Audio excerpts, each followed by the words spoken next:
It's fucked up. In fact, my wife, who is sexting me constantly tonight, she can confirm that in chat for anybody that's in chat screwing around. Thirsty wives, my guest tonight knows all about that. Also has a thirsty wife, from what I understand. Handsome husbands beget thirsty wives. She is the most recent person in my life to say, we haven't watched the Lord of the Rings trilogy in quite a while.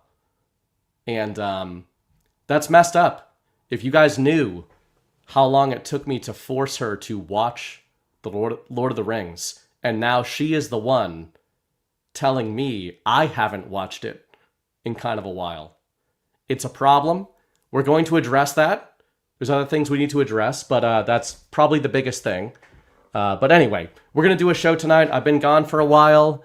I went to Florida for a week with my wife, my thirsty-ass wife, and my son. And it was great. But, you know, when you think you're going to relax, it turns out there's no such thing as that anymore, which my guest also knows about. So I am more exhausted than ever before. I don't even know where I am, what time it is, but we're going to have a great show. This is the narrative.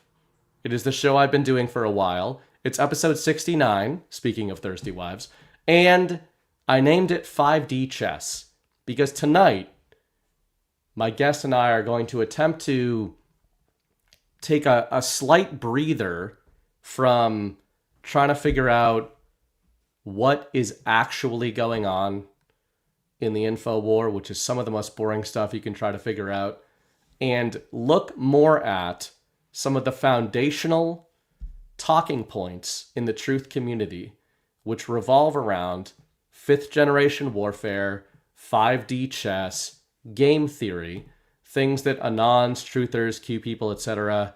Talk about, but don't really go into depth about. So we're going to spend some time on what we think. What is my dog upset about? What we think Trump is doing, what we think his intentions are, and maybe in the second half of the show, how we define the deep state. These are like topics you would think people would have covered a decade ago, including us. But sometimes we take this stuff for granted, and it's good to have a bit of a reset. Before I bring my guest on, let's thank a couple of sponsors, starting with our friend. Science proves that a healthy immune system is the body's first defense against the smallest of ailments to the most catastrophic.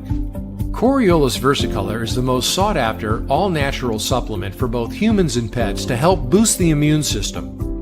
There are over 400 studies worldwide on its effectiveness in humans, including Sloan Kettering Cancer Center, MD Anderson Cancer Center, and now from the University of Pennsylvania School of Veterinary Medicine. Together, we can help reverse this terrible tide now plaguing your loved ones and give them the immune-boosting supplements that they need.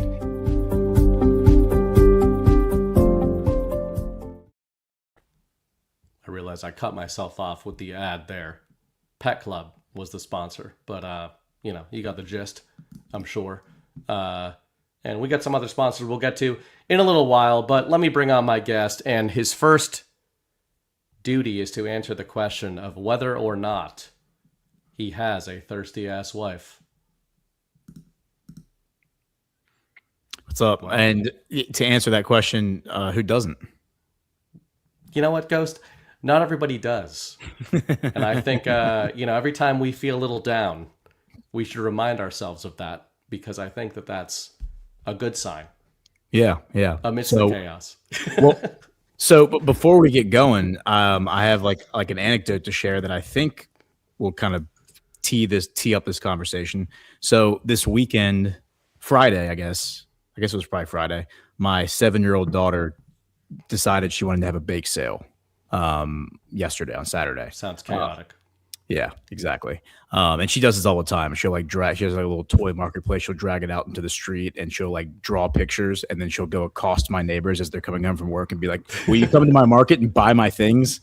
But like the things she's made are just like, you know, like little quick like napkin sketches. So her and Mrs. Ghost make like Friday night like make a bunch of baked goods, brownies, cookies, all that. And then my wife like blasts it out on social media, like, you know, to her friends and texts her friends and gets everyone to come over. So Saturday we end up with like a bunch of people kind of rolling through our front yard, you know, friends and whatnot. Under duress, all of them.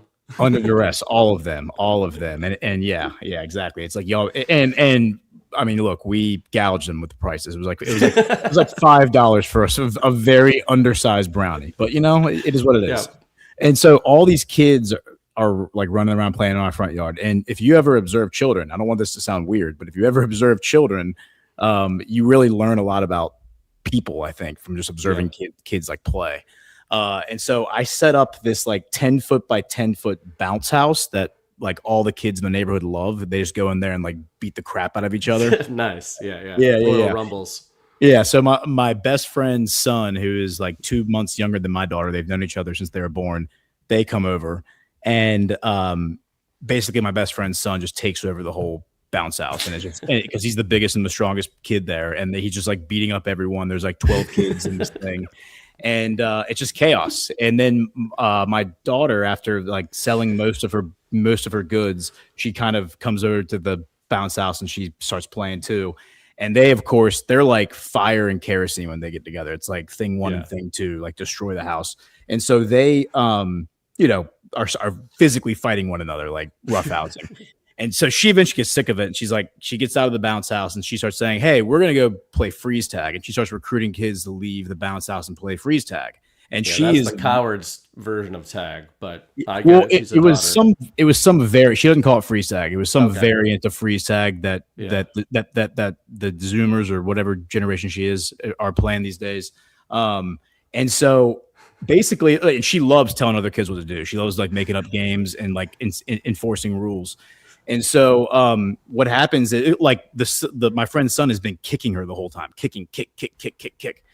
And as time goes on, I notice that so basically it's like a government, that she's made. She's like trying to govern the kids. It's chaos, a rules-based international order. Yeah, it's chaos in the bounce house, and my friend's son is trying to like govern in there. And it's just might makes right, law of the jungle. Yeah.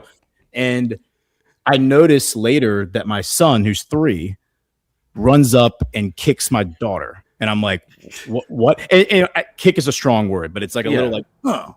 And I've seen him hit her like with his fist. I've never seen him kick before. I was like, where did he even learn to do that? And then he comes up later, he does it again. And then he comes up later and he does it a third time. And at this point, I'm like, all right, what's going on here? And so I like watch him, and he goes running back to my friend's son. And my friend's son is sitting there like laughing. And like obviously he like told him to go do this. And so he leans over and he's like whispering to my son, and my son smiles and then runs back to my daughter and falls on his back and then starts like rapid bicycle kicking. Liu Kang. We call that the Liu Kang in the business. Yeah. Which I think the kicks before weren't hurting. I think this actually started to hurt her. So at this point, I need to become dad, and I'm like, and come over and break this up. But it was just funny because my friend's son. The reason he went to my son is because my best friend watched him kick my daughter over and over again, and eventually went over and, you know, and my friend does not mess around. He's like, son. When I hear him call call his kid's son, I know that it's on, and it's hilarious because it's exactly the way like his dad talked to him when we were little. And so basically, because he kept getting caught and got you know, the fear of God put him in, he created a proxy. He created a proxy. It's exactly what he did. Yeah. And so then what happens, I do the same thing to my son. I mean, I'm not like putting the fear of God in them, but I'm just like, don't do that again. Later, I see his little friend, because my wife has invited all these people who don't really know each other. It's like my friends, her friends from the kids' school. And my oldest daughter goes to a different school than my other kids because they're in preschool. And so my son's little friend from preschool, he comes running up to my daughter and kicks her. And she's just taking shrapnel from. And then I hear from the other side of like the party or whatever, laughter. And I look over and my friend's son is laughing. And he has no idea who this kid is. He's never met this kid. There's no reason for him to even know his name. What has happened is my son has now gone and recruited his own proxy to enforce it. So now we have like an intelligence network. This, by the way, is how like this is the CIA. This is how the CIA operates. Yeah. It's like Yep. they go and they create one layer of proxies, and then those proxies eventually, once they mature enough, they go and they create their own layer of proxy. And then by the time you work your way down the chain, there's so much plausible deniability. The guys at the top have no idea who the guys at the bottom even are, right? And then they go and they do little attacks, a little knife stabbing here in London, a little like a shooting there, and then we need a big event. So then the terrorists come in and fall on their back and start doing the bicycle kicks. The bicycle kick, and yep, that's what we call a false flag in the business. Is the bicycle kick. Yeah, so man. I mean, if you guys wondered what it is like to be us and think like us, you've got a little bit of a insight into that. We are always retarded. That is how we think about things. But also, you guys in the world just acting how you are is very strange to people like us. We observe your systemic behavior. That's a great way to put it. One other thing that I noticed, like watching these kids, is like some kids are creative and like to like make ideas and make games, and then some kids don't care about that, and all they care about is disrupting the other kids, and that's what gives them joy and pleasure. And it's like there's two different kinds of people. There's the people who create, and then there's the people who disrupt. And it's like that's game theory. That's like human nature. And we're that is actually relevant to tonight. I don't know if you guys are subscribed to the Badlands Substack. You should be. Badlands.substack.com. Myself, Ghost, and Ash put the brief together Monday through Friday every week. Mrs. Bright, by the way, said, "Ghost, can you tell Mrs. Ghost to text me?" Yes. I don't know what about, but you know, that's how she is. She's pretty much the same as your wife, I think. Thirsty, creating bake sales out of nothing, and you know, whatever the rest of it that they do.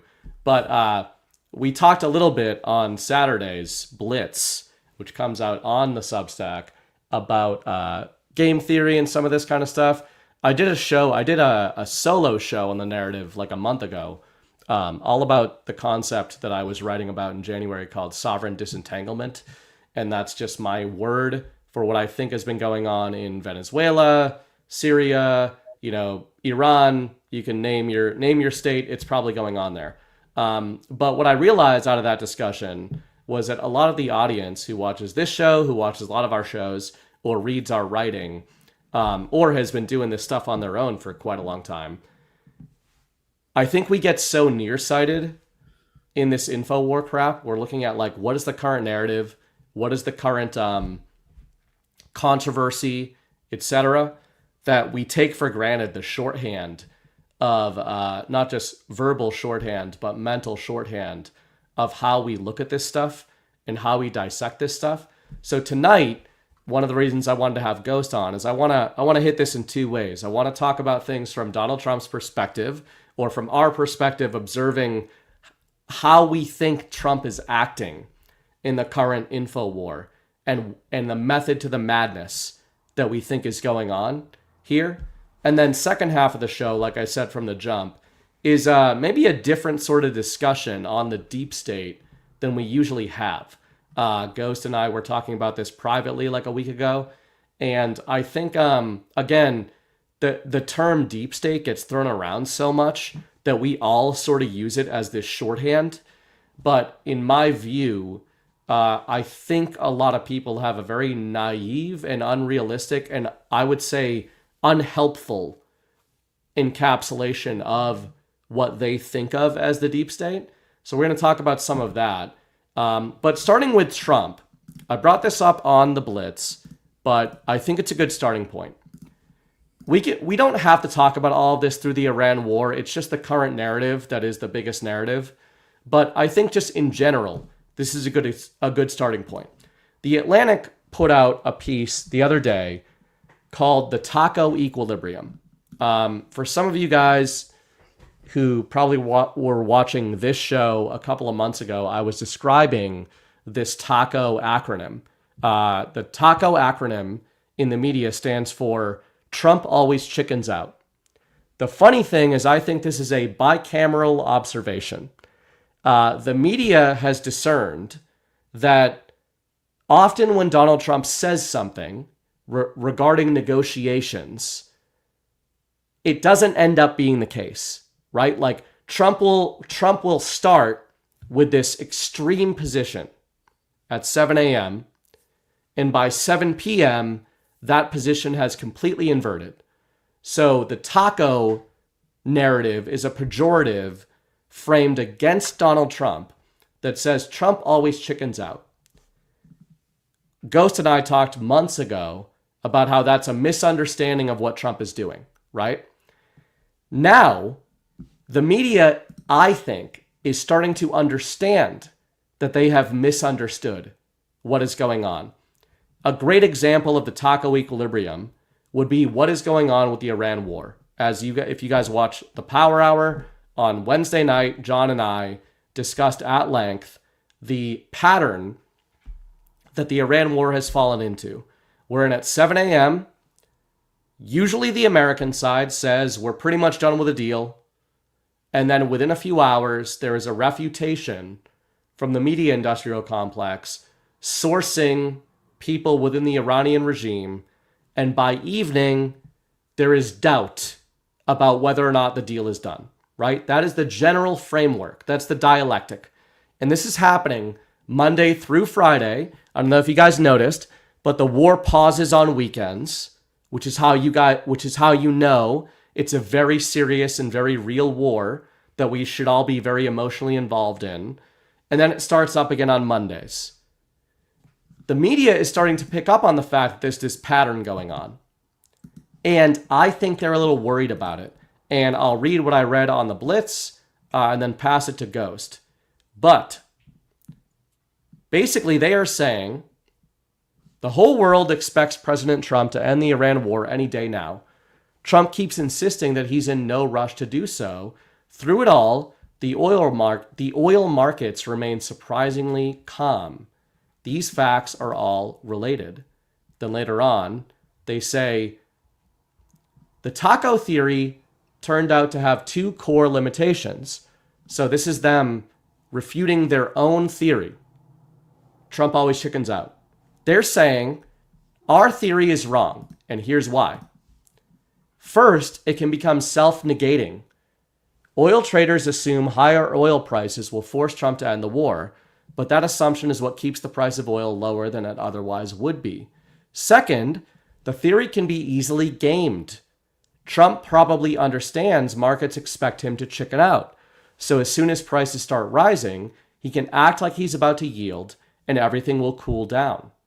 So I won't go into the further details of that, but I think that article is an example of the evolving battle space where the media is realizing a lot of what we have talked about for a long time, which is that Trump knows by extending these narrative timelines the position that he is putting the enemy in. And the enemy seems to keep thinking that Trump is an idiot.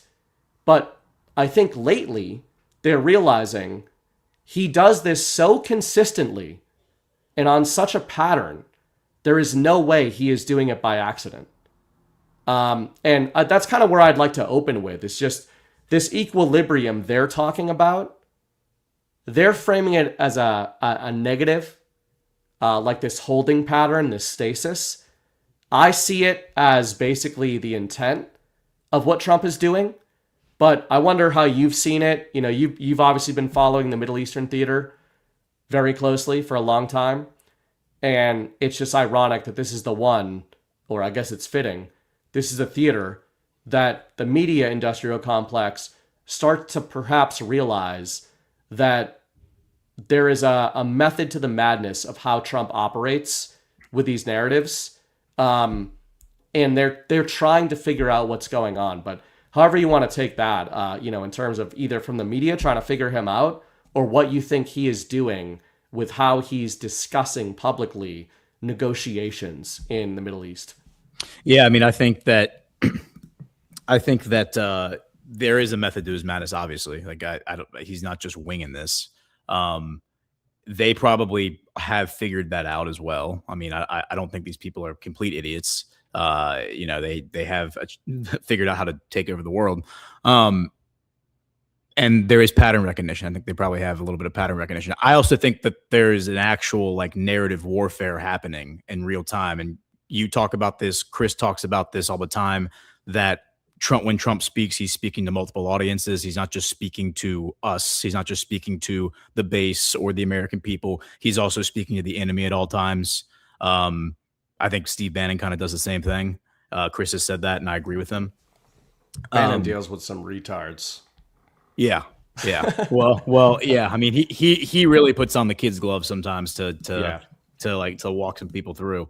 But for example, let me just show an example right now in real time. This article has made the rounds. Right here. Iran International is the outlet, and the story is Iran's president offers resignation, citing total takeover by IRGC, and it goes on to explain in detail that there's a letter that's circulating, and he's resigning and etc. And I mean, just to be clear, Fox News has run with this. This is Fox News's homepage on their website. Oh, wait a minute. Oh, dude, like literally 30 minutes ago, this said that Iran's president has resigned. Oh my God, they changed it. It was a rug. Well, so I posted right before the show, as the show was starting, I was like, I think this might be fake news. Pezeshkian has not posted this on X. He's been using X regularly. I seem to recall like 2 months ago, they tried to do this a few months ago where they tried to say that he was resigning. And then it turned out to be fake. And then like the BRICS News outlet just posted and says Iran says report that Masoud Pezeshkian is resigned are false. So this is fake news. But Fox News was like ran with the article. There's a lot of different and to prove that because I think I have this. I do. I have because I used Fox News in my post on it.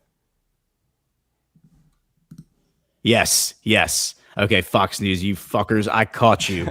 Here they are. So like 4 hours ago, Iran's president has reportedly asked to resign, citing a loss of authority inside the country's ruling system. And yeah, so they went and did the mea culpa and just changed the headline to something else because they got caught with their pants down. But this is what's been happening this entire time, is that there are narratives that the enemy is forwarding. And by the enemy, it's the people who are standing right next to President Trump on stage. It's the people who are ostensibly in the base, the people who have MAGA hats on, the people who are pumping Trump's tires in the media, the Jesse Waters of the world, the Fox News crowd. Like they all have been. Those guys are giving secret comms. Yeah. Sure. So, for example, like I'll give you another example. Since the beginning of the war, they've been saying that the Arabs are about to jump in any minute. Any minute now, the Arabs are jumping in. They even at one point they even said in the same hour, the Times of Israel reported that Saudi Arabia had secretly attacked Iran, and then like an hour later, they said the UAE had secretly attacked Iran, and both of them turned out to be false. So they've been like they've been forwarding these narratives that like any minute now, the Arabs are going to jump in here, and we can't wait. And Lindsey Graham, was red in the face, screaming into a camera, "Y'all need to come and jump in and get involved." And the Arabs are just like, "No, like we're not getting involved. Like this is not our war. Like we have no interest in this. No, we're not doing that." And then last week, Trump said, like hilariously, it was reported that on the call with all the Arab leaders, Trump said, "Okay, so all of y'all are going to join the Abraham Accords now, right?" And there was just dead silence, like nobody said a word. And then Trump started laughing and said, "Are y'all still there?" Because I think he knows like bullshit anybody's joining the Abraham Accords right now. And then of course Lindsey Graham and the Fox News crowd ran with that, and they're like, "Oh, the Arabs are going to join the Abraham Accords." At the same time, by the way, this is last week over Memorial Day, they also said we're going to see the war resume on Monday night at 8:00 or whatever. They had like a specific time mapped out. And if you know anything about President Trump, you know that back during the Obama years, he would always rail on Obama for holding a press conference before like a military operation happened and announcing the military operation to the world. Yeah.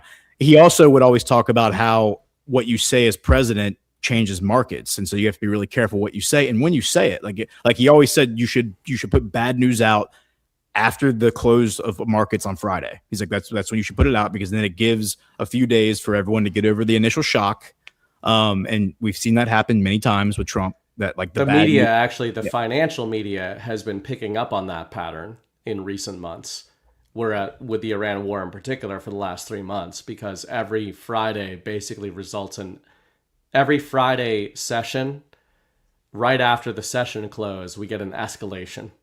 Yeah. And then usually before Monday open, we get a de-escalation. And of course, the escalation and de-escalation are entirely narrative. There is no way to confirm or deny the substance of any of this stuff. But yeah, I mean, he has been operating that way to the point where even the financial media is starting to pick up on, like, why are we trying to hedge this Monday through Friday when the pattern is just going to repeat every weekend? Mm-hmm. Yeah, and that's exactly what Trump's done. He's put them in a holding pattern where it's like they can't get off and they can't get on, because it's like they're in limbo. It's like they can't go one way or the other. Do we need to start attacking Trump for being a wuss and wussing out, or do we need to stay on his team and keep waving the pom poms so to make sure that he does what we want him to say? I mean, remember last night Trump posted, he said, Mark Levin's show tonight at 8:00. Everyone watch. And then Mark Levin had the former Israeli ambassador on and basically just went on this long tirade about how no matter what happens in November with the elections, we need to press forward with the war in Iran. So even if the Democrats take Congress, just press them, pedal the metal, keep going. And Trump, I think Trump knew that was going to happen, and he wanted everyone, as many people as possible, to see that that's what the position that Levin and people get mad at me for calling him Levin. His name's Levine or something. Like, who gives a shit? Who gives a fuck? Yeah. Sorry, I'm not saying it Hebrew enough for you, but this op-ed, I shared this with you earlier. This, I think, really, really wisely summarizes it. And RT always has, every few months they'll have they'll have an op-ed that I think where this is our preferred state propaganda. Oh, for sure. RT's good stuff. My only criticism on them is sometimes they're a few days late on articles. Yeah. Like they will aggregate other news sites and they'll be like 2 days later. But other than that, I think they're great. So this op-ed, it says, "This is the dangerous myth holding America hostage. Washington's global supremacy has become its own tar pit." And it goes on to talk about how it's the unipolar hegemony that America is desperately trying to cling to is also the thing that is destroying America, because it's stretching itself thin and it's destroying diplomatic relationships and et cetera. All the reasons why we know that is bad, that's not in our best interest, but yet we're clinging to it because we're afraid of what happens next. So I want to read this paragraph. He says, "There's an old story from Uncle Remus's Tales, the famous collection by the American writer Joel Chandler Harris, in which Briar Fox sets a black doll made of tar and turpentine to the roadside to trap Briar Rabbit. The rabbit greets the doll, mistakes its silence for rudeness, grows angry, and strikes it. His paw sticks, so he strikes again. So he punches once, his paw sticks to the doll. He punches again, his other paw sticks to the doll, and then he tries to kick it, and his feet stick to the doll. And then the more he fights it, the more furiously he fights it, the more completely trapped he becomes." So in this metaphor, in this analogy, I think that the fox is Trump. I think the rabbit is the deep state, and the doll, the covered in tar, is his current foreign policy. It's not that the deep state is angry about his foreign policy. They love his foreign policy. Like, the neocons love his foreign policy. This is what they've always wanted. He's put the public story of his foreign policy. Yeah. They've always wanted the war with Iran. They've always wanted the war with Venezuela. They've always wanted the war with Cuba. Like, finally, somebody has the balls to do it. Like, this is great. So they're jumping in full bore. They're jumping in. They're punching the doll. But every time, the thing slows down, we get a little hiccup, they freak out and they have a little spasm. They have a little autistic spasm moment. And, Lindsey Graham will go on some tirade about how President Trump is looking more and more like Barack Obama and drawing red lines and not crossing them. He said that a few months ago. So they will show their colors every now and again. Levin did it yesterday with Tom Barrack. Tom Barrack, who is Trump's best friend, he started off as the ambassador to Turkey, which he still is. Then he became the special envoy to Syria. And now Trump yesterday announced that he's going to be the special envoy to Iraq. So now he has 3 titles. And he's a big part of like the negotiations and the discussions happening in the Middle East. And so Levin came out and like swinging against Tom Barrack, and he has been for the past week, and just talking like Tom Barrack is a Hezbollah sympathizer. He's a terrible person. He's the reason that we're going to lose this war. He's the reason that we're going to screw everything up in the Middle East, etc. And it's like, bro, you're talking about Trump's guy. Like, this is Trump's best friend. The guy he's putting on Turkey, Syria, Iraq, like you said. Yeah. And but which, by the way, I don't know if you saw today. Well, I actually queued you up to do a take perhaps for the brief. But Moscow has signed a new deal with the Taliban over the last few days. Love that. Yeah, I mean, it's all just like amazing, like seeing the Sovereign Alliance stuff come together, which isn't really the subject of this particular episode. But what you were talking about, especially with the Brer Rabbit analogies, no stranger to this show or Defected in the past. People have heard that before. With Trump, Just Human used to talk about the Briar Patch analogy, which is similar, Brer Rabbit, etc. And I think with this particular situation with the Iran war, I started the show with the taco equilibrium. You just were talking about how the warmonger class has basically taken the bait of Trump's public narrative. And the macro pattern that I think most people watching this show, and certainly that the media has picked up on with Trump and the Iran war, is that this is perpetual. There's this perpetual pattern. Nobody knows when we're getting off the ride.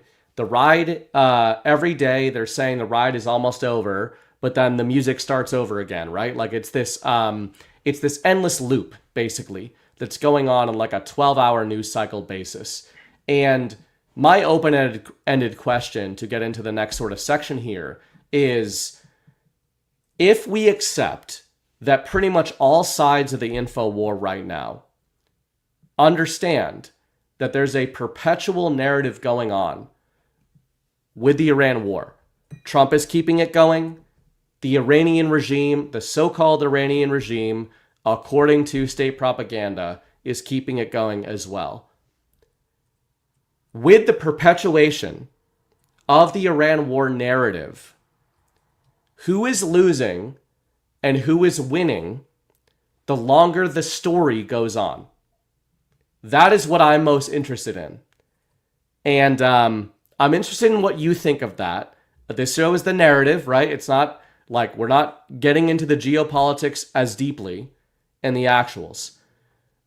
Purely from the perspective of the story of the Iran war, something you and I mentioned briefly on the Blitz that came out yesterday, is that Donald Trump, contrary to how this audience feels, most of this audience watching this show right now are Trump maximalists, not because you're mindless MAGA sycophants, but because you think you understand there is a lot more method to the Trump madness than most of MAGA even believes. Ghost and I are on the same page there. But I wonder if people underestimate how much damage, reputational damage, Trump is taking on the back of this Iran war narrative. And you and I try to be pretty honest about that, especially, experiences in Normieville, that he is taking some shrapnel on the back of this narrative. Mm-hmm. And yet, the contradiction is that 5D chess aside, Trump seems to be totally fine with that, right? Like he's kind of adopted, I wouldn't even say he's adopted a dismissive tone. He's adopted a defiant tone. Yes. About the shrapnel he's taken, right? Which I think is kind of interesting. And even recently, the media, I think, is picking up on that. Trump doesn't seem to be denying that the Iran war narrative is causing psychological and maybe even literal financial stress with the American people, but he is steadfast and solid in his stance. And I think that gives us a hint as to who the timeline perpetuation is bad for. But I wonder what you think of that. You study geopolitics more than most people. And if we accept that Trump is totally fine with the perpetuation of this narrative, the stretching of the Iran war narrative, even though you and I will both acknowledge that it is causing some damage to him on some levels, why do you think it is that he is okay with that? Why do you think he's willing to take that trade if he's the guy that we think he is? Who is he looking at on the other side of the negotiating table in terms of being willing to accept this kind of damage he's taking right now? Yeah, it's a great question. And it's one that I don't think people are honestly addressing. I think they're living in a little bit of, like you said, that they're living in like some denial that it's happening. It's definitely happening. And he's definitely leaning into it. He's not shying away from it. He's leaning into it, and he is being defiant. He's being very flippant about it. One of the first times I heard Jim O'Quast talk about geopolitics in like at GART, the analogy he used was children on the playground. He's like, geopolitics is where the children get together and self-organize, and they interact. Geopolitics is really just a clash of personalities. If you look at history and like when wars would happen, it would really be between leaders, right? Like one king gets pissed off at another king and says, you know what, bringing my army to your castle, you better get ready. It's not because the whole culture, like turned on the other culture. It's because one guy hated another guy and wanted wanted to kill him. Which is why now that we live in this quote unquote democratic society, this republic, the way that they get people on board is false flags. They make it look like this other culture wants to destroy you, so then you want to go destroy them first.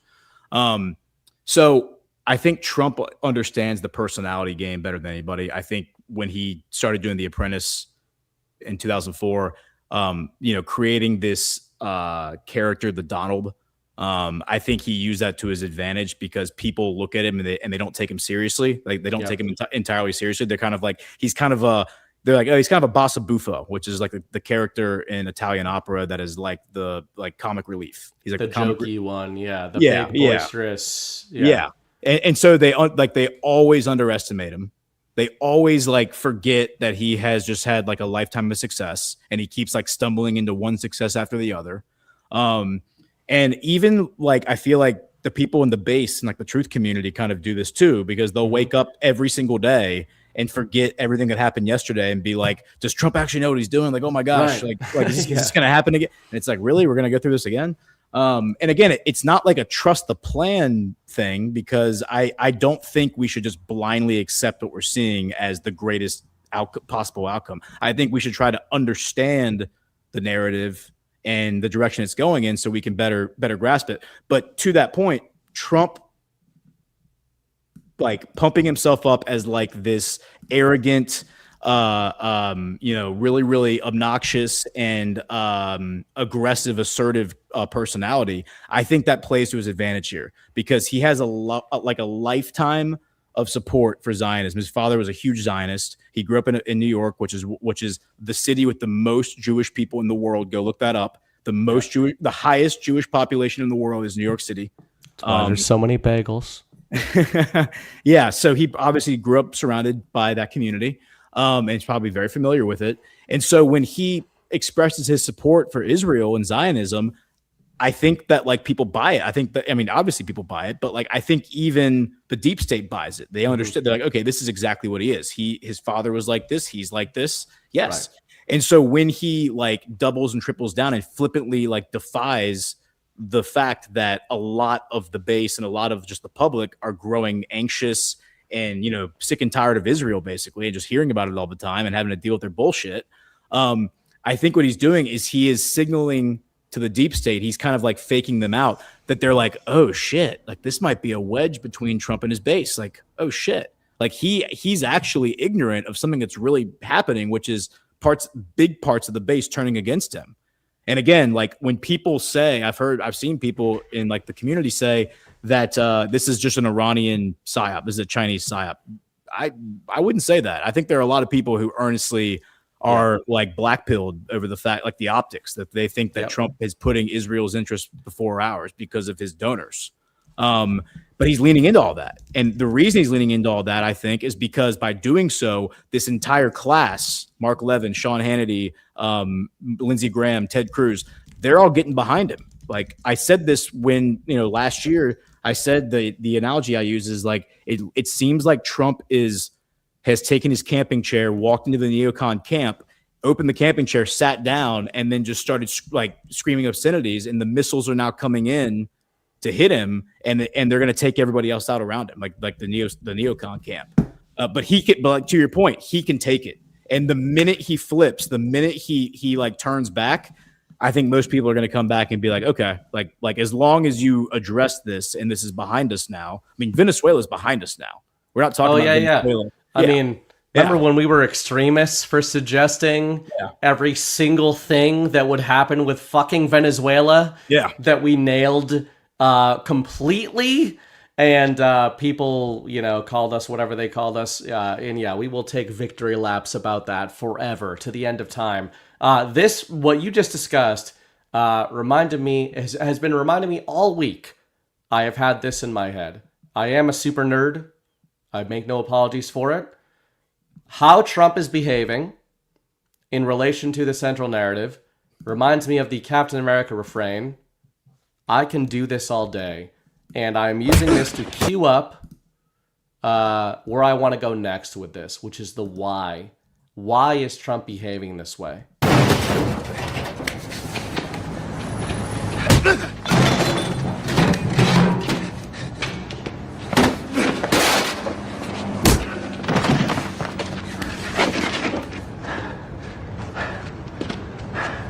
You just don't know when to give up, do you? I can do this all day.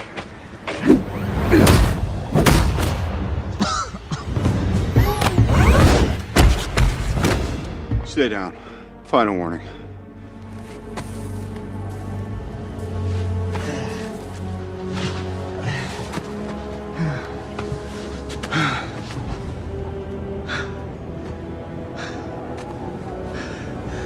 I could do this all day. I could do this all day. First of all, make Marvel white again. We are working on that. It is in process. I have my people on the job. When the white boys were running the narrative, it was all good. We were doing good. Get the women out of there, and we'll be good. But anyway, I've been thinking about that, not just because Trump is Captain America, but that sort of that core of the Steve Rogers. I grew up reading comics. I wasn't just a movie fan. I grew up reading these things when I was a little kid. I love Steve Rogers because that was his whole thing. It was like there were so many narratives where Steve Rogers, Captain America, was portrayed as almost a naive, moderately intelligent, good soldier who went along to get he went along to get along. He followed orders. Like that was how most people in the story around Steve Rogers saw him. They're like, Captain America does the thing, whatever the mission is, and he won't stop. And early on, when you're reading those comic books, you're like, man, I guess he is just kind of a stubborn, never give up dude with naive ideals. And that's why he ends up winning a lot of these engagements. The more you read those comics and the more stories you go through, you understand that Steve Rogers, even though he's a soldier, he knows exactly what's going on in the geopolitical realm. He knows what his government is trying to do. He knows what other governments are trying to do. And his endurance in the middle of those crucibles often force either his government or the other government to reveal their true intentions. And that's what you start to realize. Like and they did a pretty good job of that in the movies, where like most of the other heroes kind of like, Steve just kind of does what he does. He just does the thing. He's Captain America. And eventually they kind of realize he actually kind of knew what was going on the whole time. But what he was waiting to see is, what was your intention? And that's why he never gives up. And I've been thinking about Captain America a lot lately when it comes to how Trump is engaging with the Iran war narrative, because I think he's in that position right now where, as you said, people like you and I, even within the truth community, like we are part of the truth community, we are MAGA people, we are Q people, you and I are, and we look at what Trump is doing and we say, he is taking real damage. Yeah.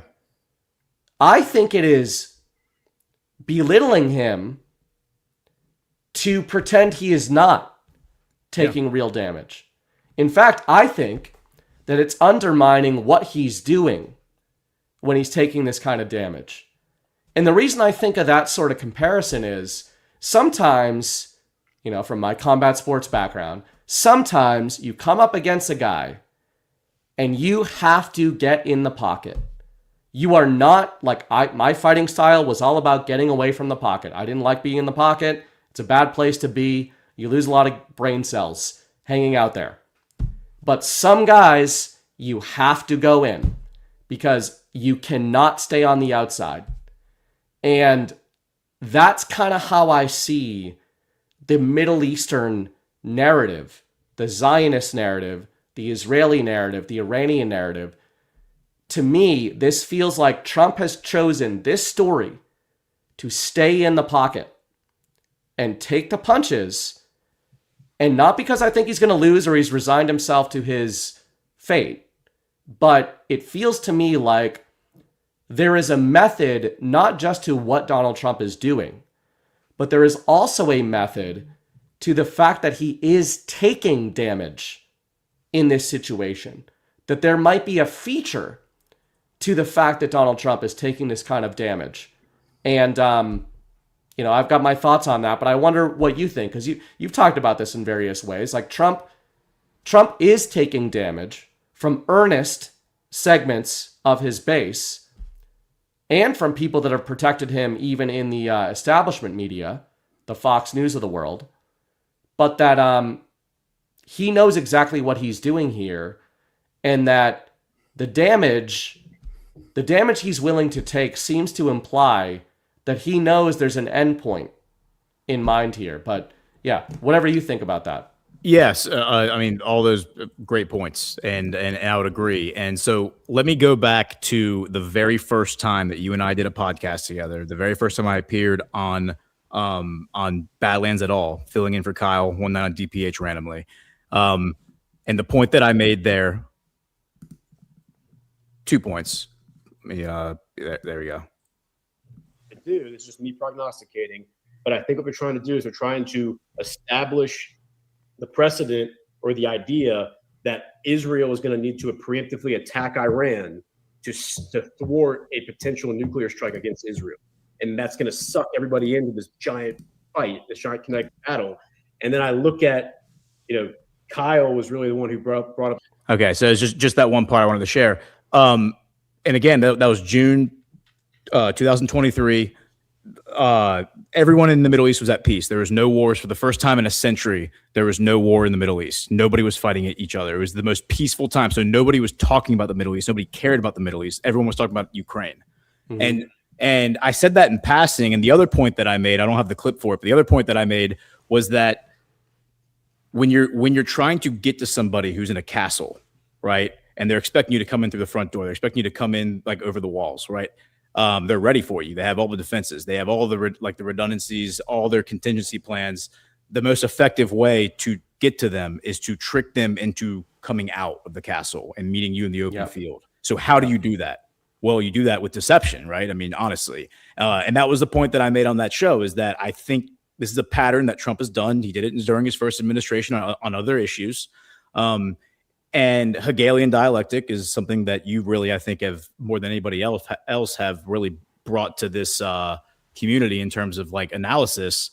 And that's something that the deep state has used forever, like creating a false binary where you have to pick one team or the other. And a lot of people are kind of like, well, I don't know if I really feel strongly about one team or the other, but I guess I'm more on this side than that side. So I guess this is my team, right? and that's the Hegelian dialectic. One of the best example, or one of the examples would be radical Islamic terrorism, right? Yeah. So they create radical Islamic terrorism. They make the country atheist first.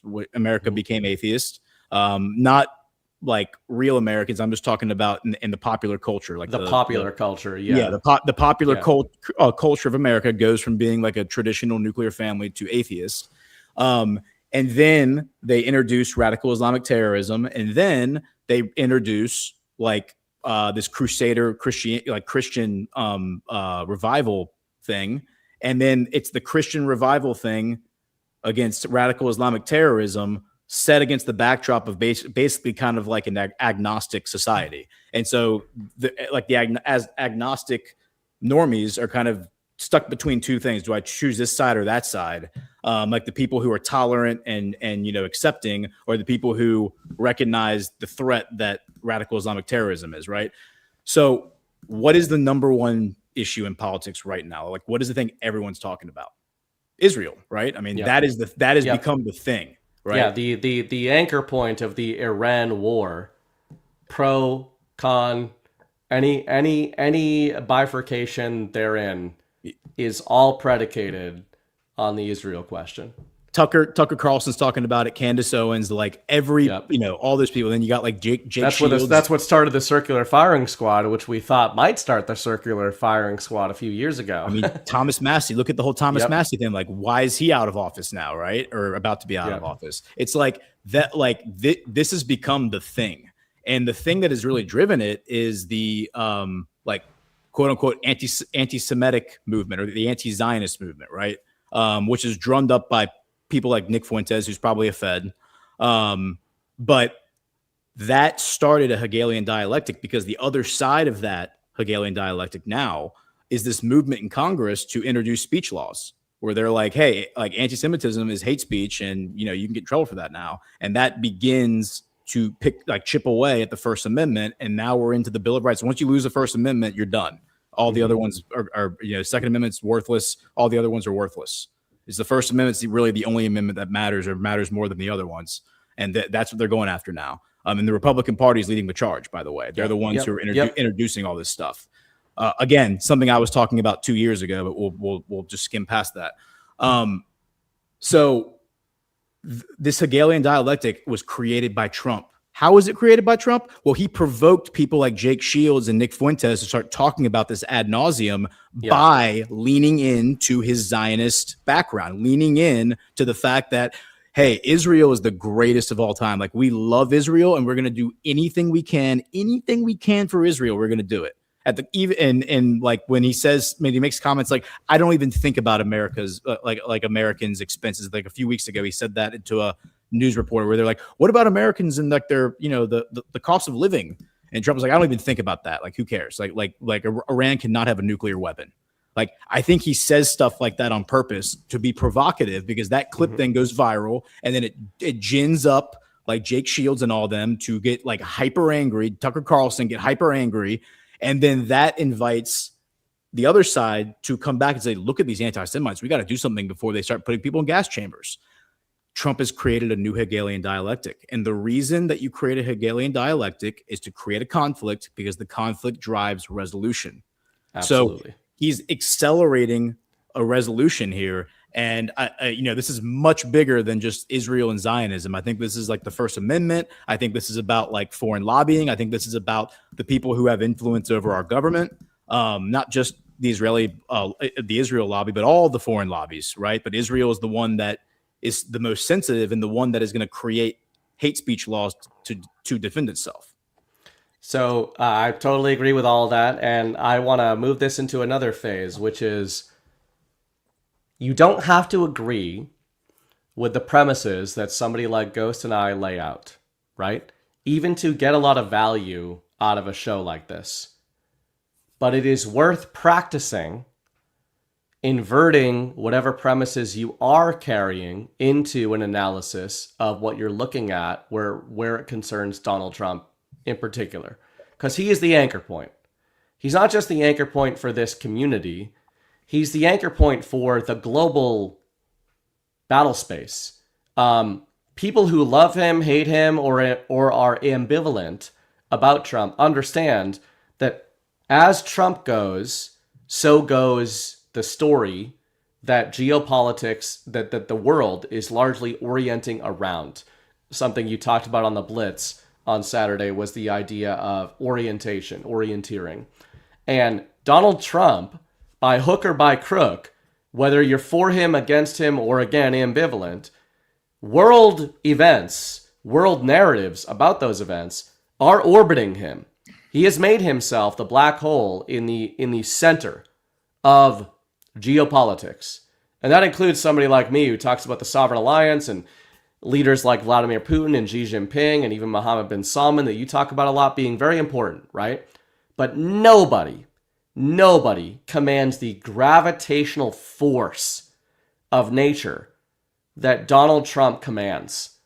World events pivot and are defined around his narrative deployments.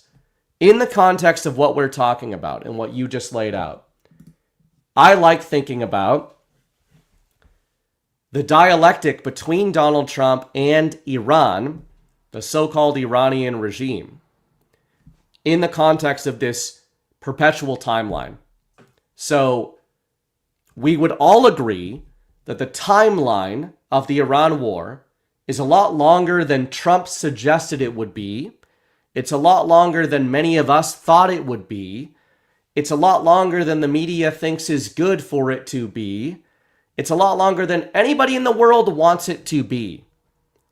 And yet, Donald Trump seems publicly, his public narrative deployments, Donald Trump seems okay with the extension of the storyline. The only other party that I observe on the game board that seems to be okay with the extension of this timeline is the so-called Iranian regime. And that's one of those strange contradictions that is not a contradiction to me. You're talking about the Hegelian dialectic. Why is it that the only two parties in this war who don't seem worried about the perpetuation or the extension of the war is Donald Trump and the Iranian regime? Could it be that the war is not exactly what we're being told it is? And more to the point and more to you, could it be that the people freaking out about Donald Trump's extension of the war, whether they be rhinos or neocons or Zionists or globalists, could it be that they have more to lose from the perpetuation of this war than Donald Trump has to lose and that the Iranian regime has to lose? That's kind of, that question is at the heart of my Iran war series that I wrote on my Substack. And I think the answer to that question sort of bolsters how Trump is behaving, his posture.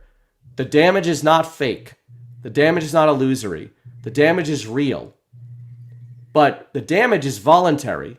Mm-hmm. And the media is picking up on, why is Trump taking all this damage for something he started? And I think the answer to that lies in another question. Who is taking more damage than Donald Trump right now? And I wonder what you think of. As the Iran war narrative extends, and as all the second order effects compound, who, in your estimation, could be multiple factions, who is taking damage right now in the minds of the American people and in just the minds of the global sort of collective? I would say the Republican establishment and the Zionist government of Israel, like Netanyahu and his security cabinet, and then like the Israel lobby. Like those are the three that I think everyone is constantly talking about and constantly scrutinizing and constantly getting upset with. And one of the reasons that I think they're all getting so anxious, like over and over and over again, like Levin and Lindsey Graham and Ted Cruz are constantly posting like, "Come on, Mr. President, do something! Like we're with you. Like go ahead and do it. Just push the button, fire the missile. Let's go." is because they know they're taking damage. They know that they're being humiliated. Like, this is a humiliating process for them, because this war in their mind should already be over. Like, why haven't we taken Carg Island? Like, why haven't we, like, done the thing that we should have done? Why have we taken out their energy infrastructure? Why haven't we put boots on the ground? Like, we could have already taken Tehran if we had just done this a few months ago. In their mind, like, why haven't we done it? And Trump just has them in a holding pattern. And they've already signaled that the minute he resolves this thing and lands it, they're going to turn on him. Like, they're going to turn on him like rabid dogs. They're going to turn on him, but they don't know if they should turn on him yet. But they're being humiliated in the process. They're being totally humiliated in the process. And so, to your point that you were making, why is it that in this really, really like chaotic geopolitical environment that is impacting every single economy in the world right now because of the price of oil, energy, why is it that the only two entities, the only two parties that don't really seem to be taking this seriously are Donald Trump and the Iranian government? Like, the Iranian government, the ones who should be taking it the most seriously. Yeah, well, like, the Iranian Iranian up every government morning is and literally being like, "We'll be fine."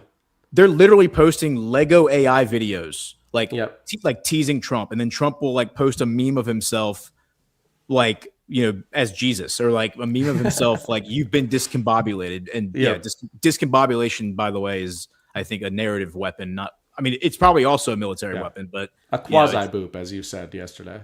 Yeah. So, like, you're being discombobulated. And that's what everybody's being discombobulated. They can't get their bearings. They can't wrap their head around the story. Fox News can't figure out whether, when they hear that the Iranian president has resigned, they just go ahead and run with it, even though there's no confirmation. He hasn't posted anything. Nobody has really confirmed it. And then, of course, it gets rugged, and they got to go change their headline to something different so they don't look like idiots. But they already look like idiots. It's like they don't know what is happening. And because Trump has contradicted himself so many times, number one, I think they still kind of think he's a buffoon. And number two, I think that they don't really know what his position is on any specific element of this conflict. Is he for going after the enriched uranium or not? Is he for stopping nuclear weapons or not? Like, is he trying to close the Strait of Hormuz, or does he say it doesn't matter because we don't use it? Like, he says both sides every day. He's like going back and forth.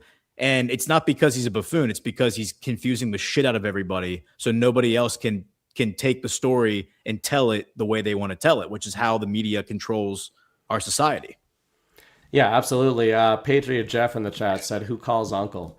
And that reminded me of that was kind of bolsters the next point I was going to make, which is that the whole premise of my Iran war series, which stretched into 8 parts on my Substack, is that if I have accurately observed that the only two people, to your point, the only two parties, rather, who seem to agree on the perpetuation of this narrative are Donald Trump, and I'm not saying the Trump administration, because not everybody in the Trump administration is on Team Trump. I hope you guys are starting to get that.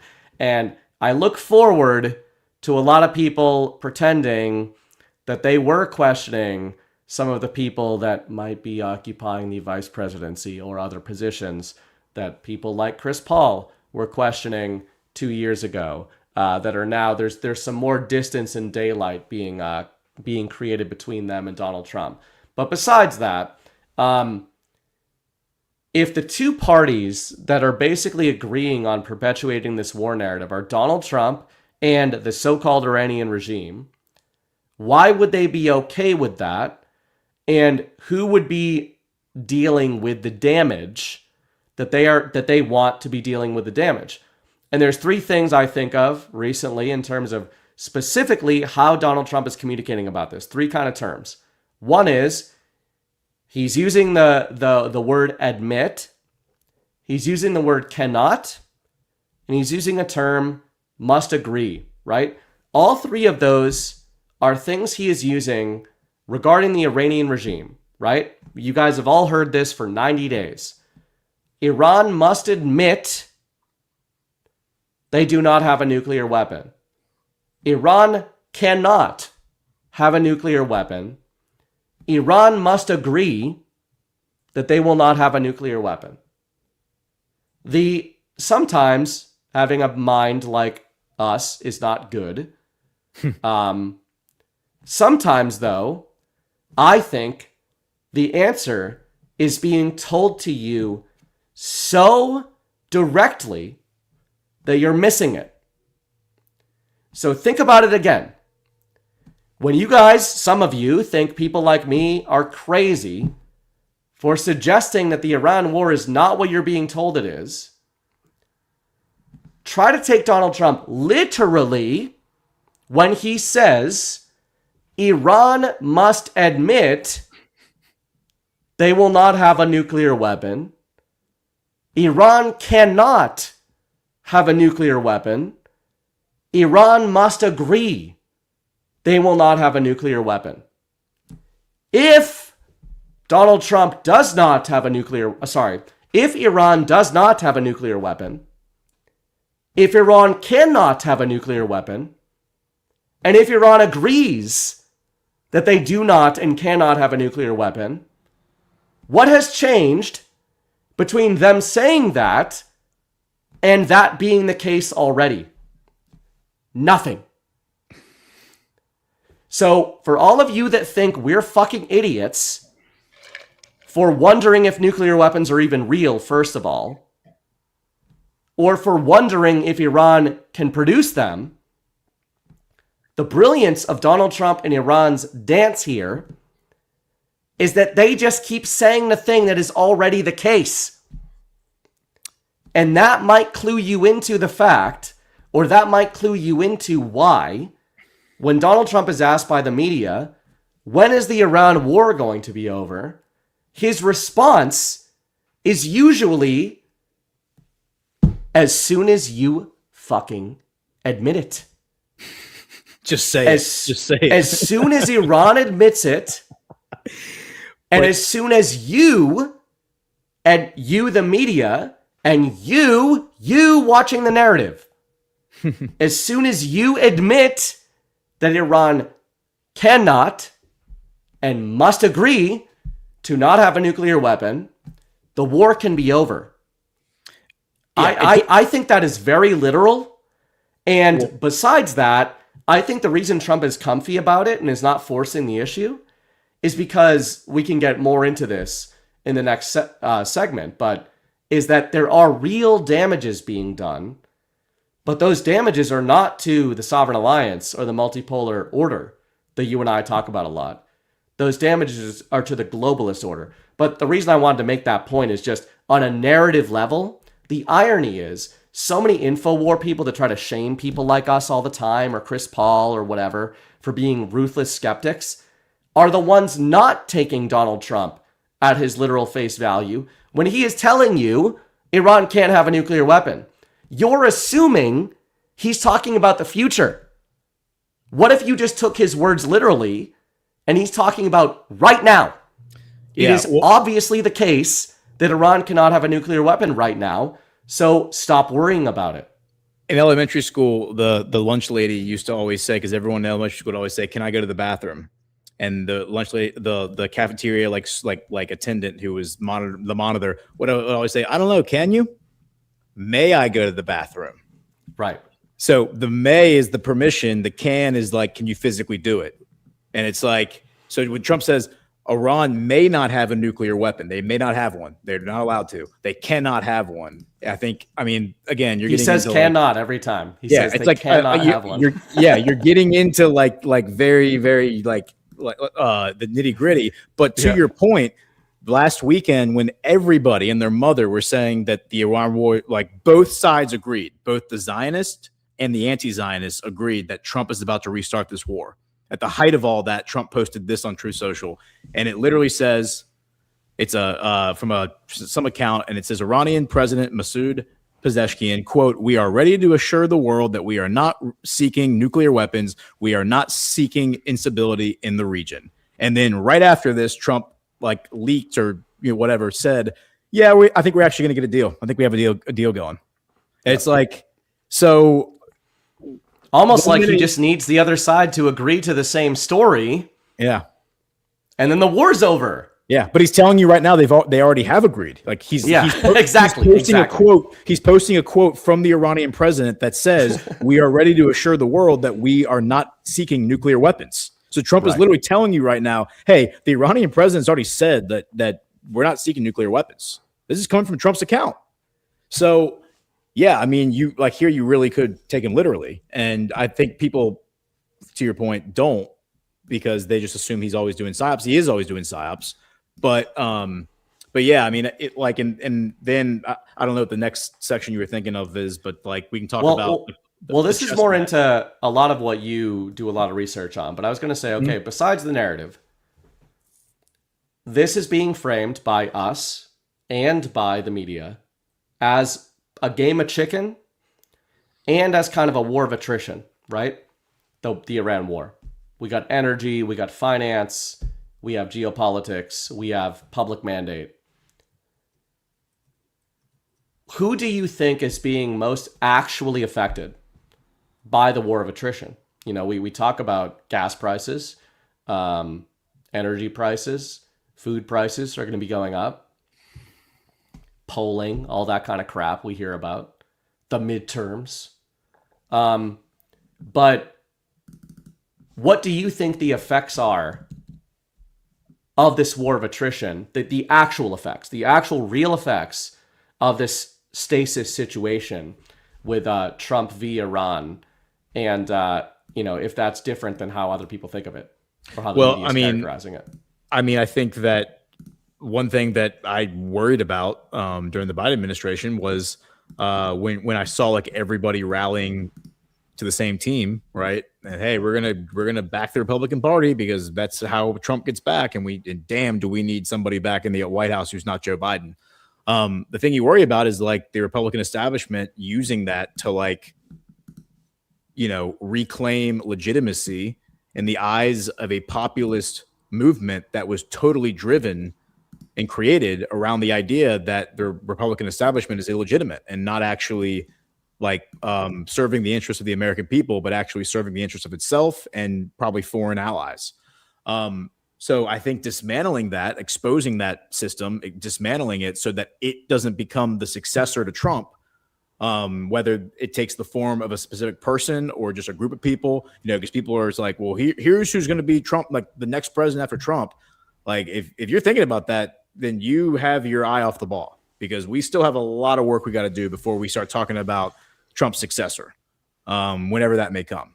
So I think that that's a lot of what this is. The net effect is way more about domestic politics actually than it is about geopolitics. But geopolitics, because the foreign lobbies control Congress, like the Republican Party is totally screwed. There is no winning position for them in this election cycle, I think, because we saw it with the Thomas Massey thing. It's like every single candidate is going to be asked by the Democrat side, like, do you support Israel? Like, do you support, do you put Israel's interest before American interests? Like, should we go to war with Iran? Should we continue this war with Iran, even though there's no interest in there? And the Republicans have to say yes, because that's what their donors want them to say, but that's going to make their base hate them.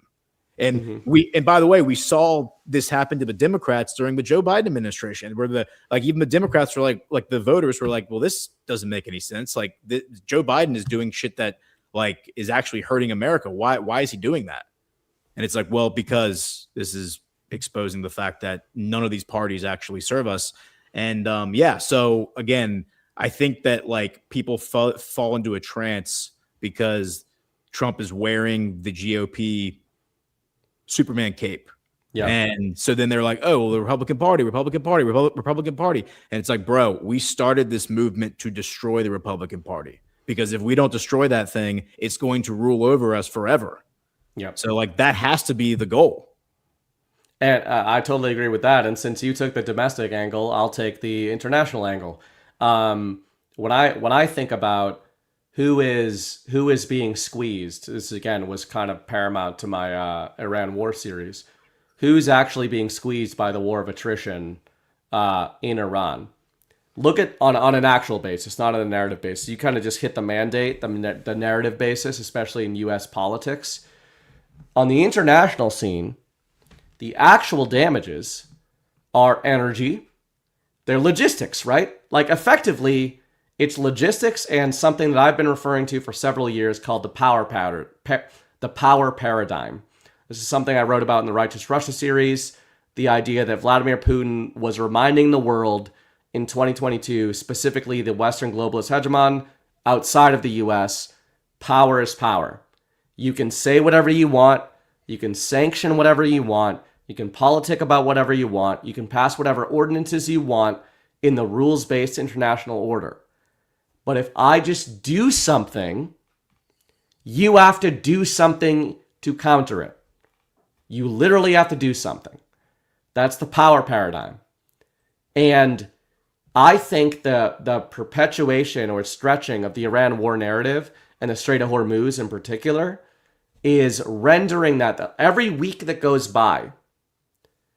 I've been commenting on this even recently because I've got my Canadian in-laws who I saw in Florida, and we always have a good time. We always have one bad argument about politics, and we get out of our system.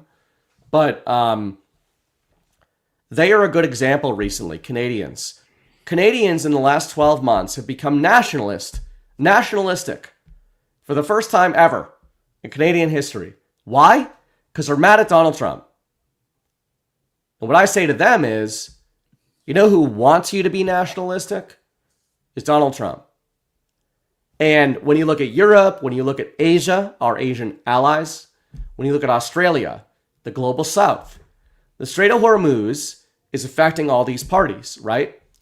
And to me, the reason Trump and the Iranian regime are willing to stretch this is because even though it is affecting us, it's affecting American consumers, it's affecting American citizens, as we've discussed, the effects on Japan, on South Korea, on Germany, on France, on England, on Canada, are exponentially higher than what they are on the United States, on Russia, on the Gulf states, and on China. Because they are all insulating each other from these shocks. And so when I look at that on an actual level, the engineering here, and when I think of the game of chicken that the media is acknowledging is the Iran war, I say it is a game of chicken. But it's not a game of chicken between Donald Trump and the Iranian regime. It's a game of chicken between them against the globalist infrastructure. So you just mentioned the Uniparty and rhinos, the GOP, etc., in the US that are taking all this damage on the back of this narrative. And I would say on a global level, collectivism and globalism and dependency are core tenets that are getting irreparably damaged on the back of this. And the brilliance of that is, even if they think Donald Trump is an evil, bad man dictator, their conclusion on the back of that revelation is still, we, as whatever sovereign nation we are, must draw inward to insulate ourselves from madmen like Donald Trump. Yes. And the Iranian regime, right? So I think that's kind of what I think is going on here. And you and I think last time you were on this show, maybe, kind of talked about that a bit in terms of Donald Trump sort of embracing the villain role. Yep. And you talked about that a lot domestically, which I agree with. But I think that's going on worldwide too. Of saying, for sure. Hey, if you're European, if you're Canadian, if you're Australian, if you're Japanese, sure, you can come to the conclusion the Americans are being wild lunatics right now. Well, then maybe you shouldn't be so dependent on us. Yeah. And I think every week that goes by, the globalist establishment knows, ironically, the more they damage Donald Trump in the media, they might be accelerating the flight of their own subjects away from globalism so that they might protect themselves from Donald Trump and from the Iranians. It's such a good point. And this is where we get into the cognitive dissonance of like even MAGA. Like MAGA has a lot of cognitive cognitive dissonance when it comes to certain subjects, especially when it comes to geopolitics. But like Ash always says, I don't care about that wretched desert when the Middle East comes up. She's like, I couldn't care less about it. We have our own problems. And the point that I was making before is that Trump is using geopolitics to manipulate domestic politics. I mean, look, and the proof in that is Thomas Massey. Look at what happened to Thomas Massey. Like it doesn't even matter. Like, he's in Congress, he's out of Congress. Who cares? Congress is totally illegitimate. It's the narrative around it. It's the story. It's the fact that this has become the central talking point domestically in our domestic politics because of something happening on the other side of the world, right? And the fact that our government is so obsessed with it and can't like take its fixation away to go back and focus on the American people, even when Donald Trump is president, it can't do that. And demonstrating that is like how you definitively show the American people that this government is corrupt beyond saving and basically needs to be dissolved and reformed. And so how that plays out, we'll see. I have ideas. We can get to that. But geopolitically, to answer your question, you're talking about incentive structures.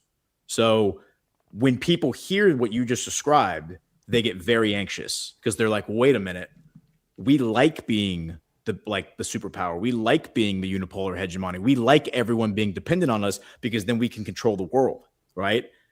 But those same people would also say, I'm against globalism. I'm against the new world order. I'm against the centralization of power. I'm against, a one world government. Well, what I just described is all of those things. A unipolar hegemony is a one world government. A unipolar hegemony is centralized power. It is a new world order. It's literally what George Bush called it when he set it up in the 90s. It is literally a new world order. Because if you don't comply with the system, well, OFAC, the Office of Foreign Asset Control, comes in and throws sanctions on your ass. And what that means is nobody else can trade with you. And we'll freeze your bank account as a country because you have a bunch of gold and you have money, US dollars, sitting in some Western bank somewhere, Switzerland or London or somewhere. Well, that's ours now. We're going to freeze that. So that's the game. That's how we enforce it. We enforce it by freezing your assets and putting sanctions on you. That is one world government. I mean, that is basically what has been the status quo for a long time. That's the cognitive dissonance that MAGA doesn't get, that you already live in a system of one world government. It just doesn't look that way yet. I think eventually probably they just pull the mask off and it's like, it is what it is. But incentivizing all these other countries to break away from that and become self-sufficient and build their own nuclear reactors and build their own navies and defend themselves. And like they don't need us to look out for them. That is the world that is a much safer world because it's decentralized and there's not one superpower running everything. Yeah. And I think the bicameral sort of brilliance of it again is that if your earnest, active sovereign alliance aligned, then you're already on board with that idea, the sovereign idea, the radiation idea. If you're not, though, and you think Orange Man bad, American empire, Western hegemony, oh my God, your response should also be to withdraw inward, away from that, and start to project outward. Something that we may or may not cover in the brief this week. For any of you that have seen Mark Carney, interesting guy to follow. I think, as much as Canadians don't matter, and they don't let anyone tell you otherwise, Carney's going to be interesting to watch in the next little while, because I think they are using him as a big sort of proof of concept of this. And Carney is like the king of the central bankers. Your co-host, Matt Arrett, will tell you all about that. I mean, he's very well versed on Carney. And I think there's a reason he's been put at the head of Canada right now. And I think that there's a reason Canada is being elevated in the central narrative in a way that Canada has never been elevated in geopolitics. And I don't think it's a good thing for them. I think it's a method of demonstrating, hey, this is what happens when a physically large nation with infinite natural resources and no fucking power projection gets too big for their britches. That's the funny part, though, about Canada. Matt Ehret didn't even know this. I didn't know this. I just stumbled onto this because of things that, of all people, the Colombian president, Gustavo Petro, said, where he brought up this subject. And I was like, wait a minute, what is that? And I went and looked it up. And it turns out over the past 30 years, they've developed this thing called the like intelligence. Basically, it's like an intelligence network specifically for financial crimes. And so every single country has their own branch of this thing, and it's a global network. They have like computer servers where if you have like the access codes, if you have permission, whatever, clearance, you can go and you can pull financial information from pretty much anyone, like their banking information, anything. You have to have the right permission. And at the top of this pyramid, it's a big hierarchy. Like you literally go to their website and and you click on like structure, and it's a pyramid. And at the very top of the pyramid is Canada. So the headquarters for this thing is in Canada, and Canada actually is at the head of this whole monster. And so this intelligent, like basically what this thing is for, like, to normies, is it's used to like hunt money launderers, right? It's like it's used to like money laundering and cartels, but what I really think it's used to do is it's used to make sure that people who would catch on to that stuff, they then get the warning or whatever. Like it's used basically as like the inverse of what it says it's used for. It's used, I think, to facilitate money laundering and it'll make sure that the trains keep running on time, so to speak. Absolutely. And Canada, I think it is a key piece of that kind of globalist puzzle. But I think on an actual power projection basis, that's what I think Trump is highlighting over time, is saying, hey, I know you have this position in the intel apparatus and in the globalist apparatus, but when push comes to shove, if you don't have a military and you have no actual literal power projection on the world stage, none of your agreements matter. Yes. And I think that is why Carney, in his public deployments, he's kind of like sneakily, guys, if you after the show, like in the weeks ahead, when you see headlines coming out of the international Western media space, Mark Carney is kind of taking the lead in the West. And that includes, like, besides Donald Trump in the United States, I would say that Mark Carney right now is taking the lead over France, over England, over Germany, over Italy. Like, he is the one in the Western globalist hegemon that is saying we as the West need to band together because Donald Trump is threatening our way of life. And we need to figure out a new path forward. Yes. And on an actual power projection basis, 50 years ago, it would have been laughable for Canada to be ordering Germany and Italy and England and France around. But the fact that Carney is doing that right now demonstrates to you none of those players have any power projection left. And the only power projection left is abstract. And Carney used to run the Bank of England and now runs Canada. And it's all the same thing. It's all the same Ponzi scheme, essentially. Yeah, no, you're 100% right. That Carney, I think is the television character. Well, he wasn't even really a television character because he really was like a bank. He really was one of them. Yeah, he's kind of like taking control of this situation, and he's like, all right, I'm going to be the leader of the opposition against this populist insurgent or counterinsurgency that's best represented, personified really by Donald Trump.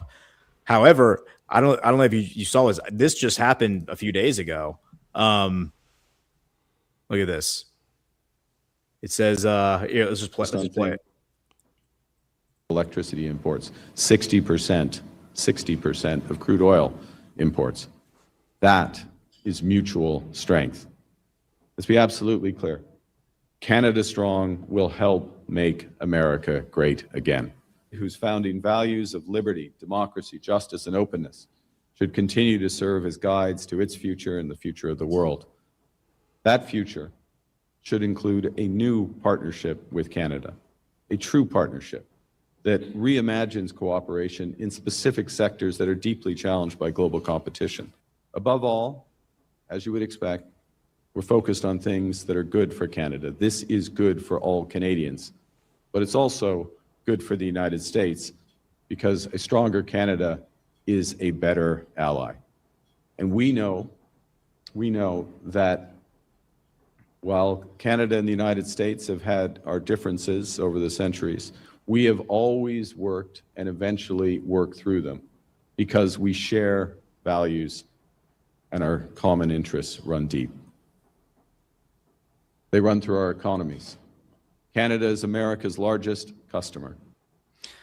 So what he's done here is he's basically, I think he recognizes Electricity imports. Sorry.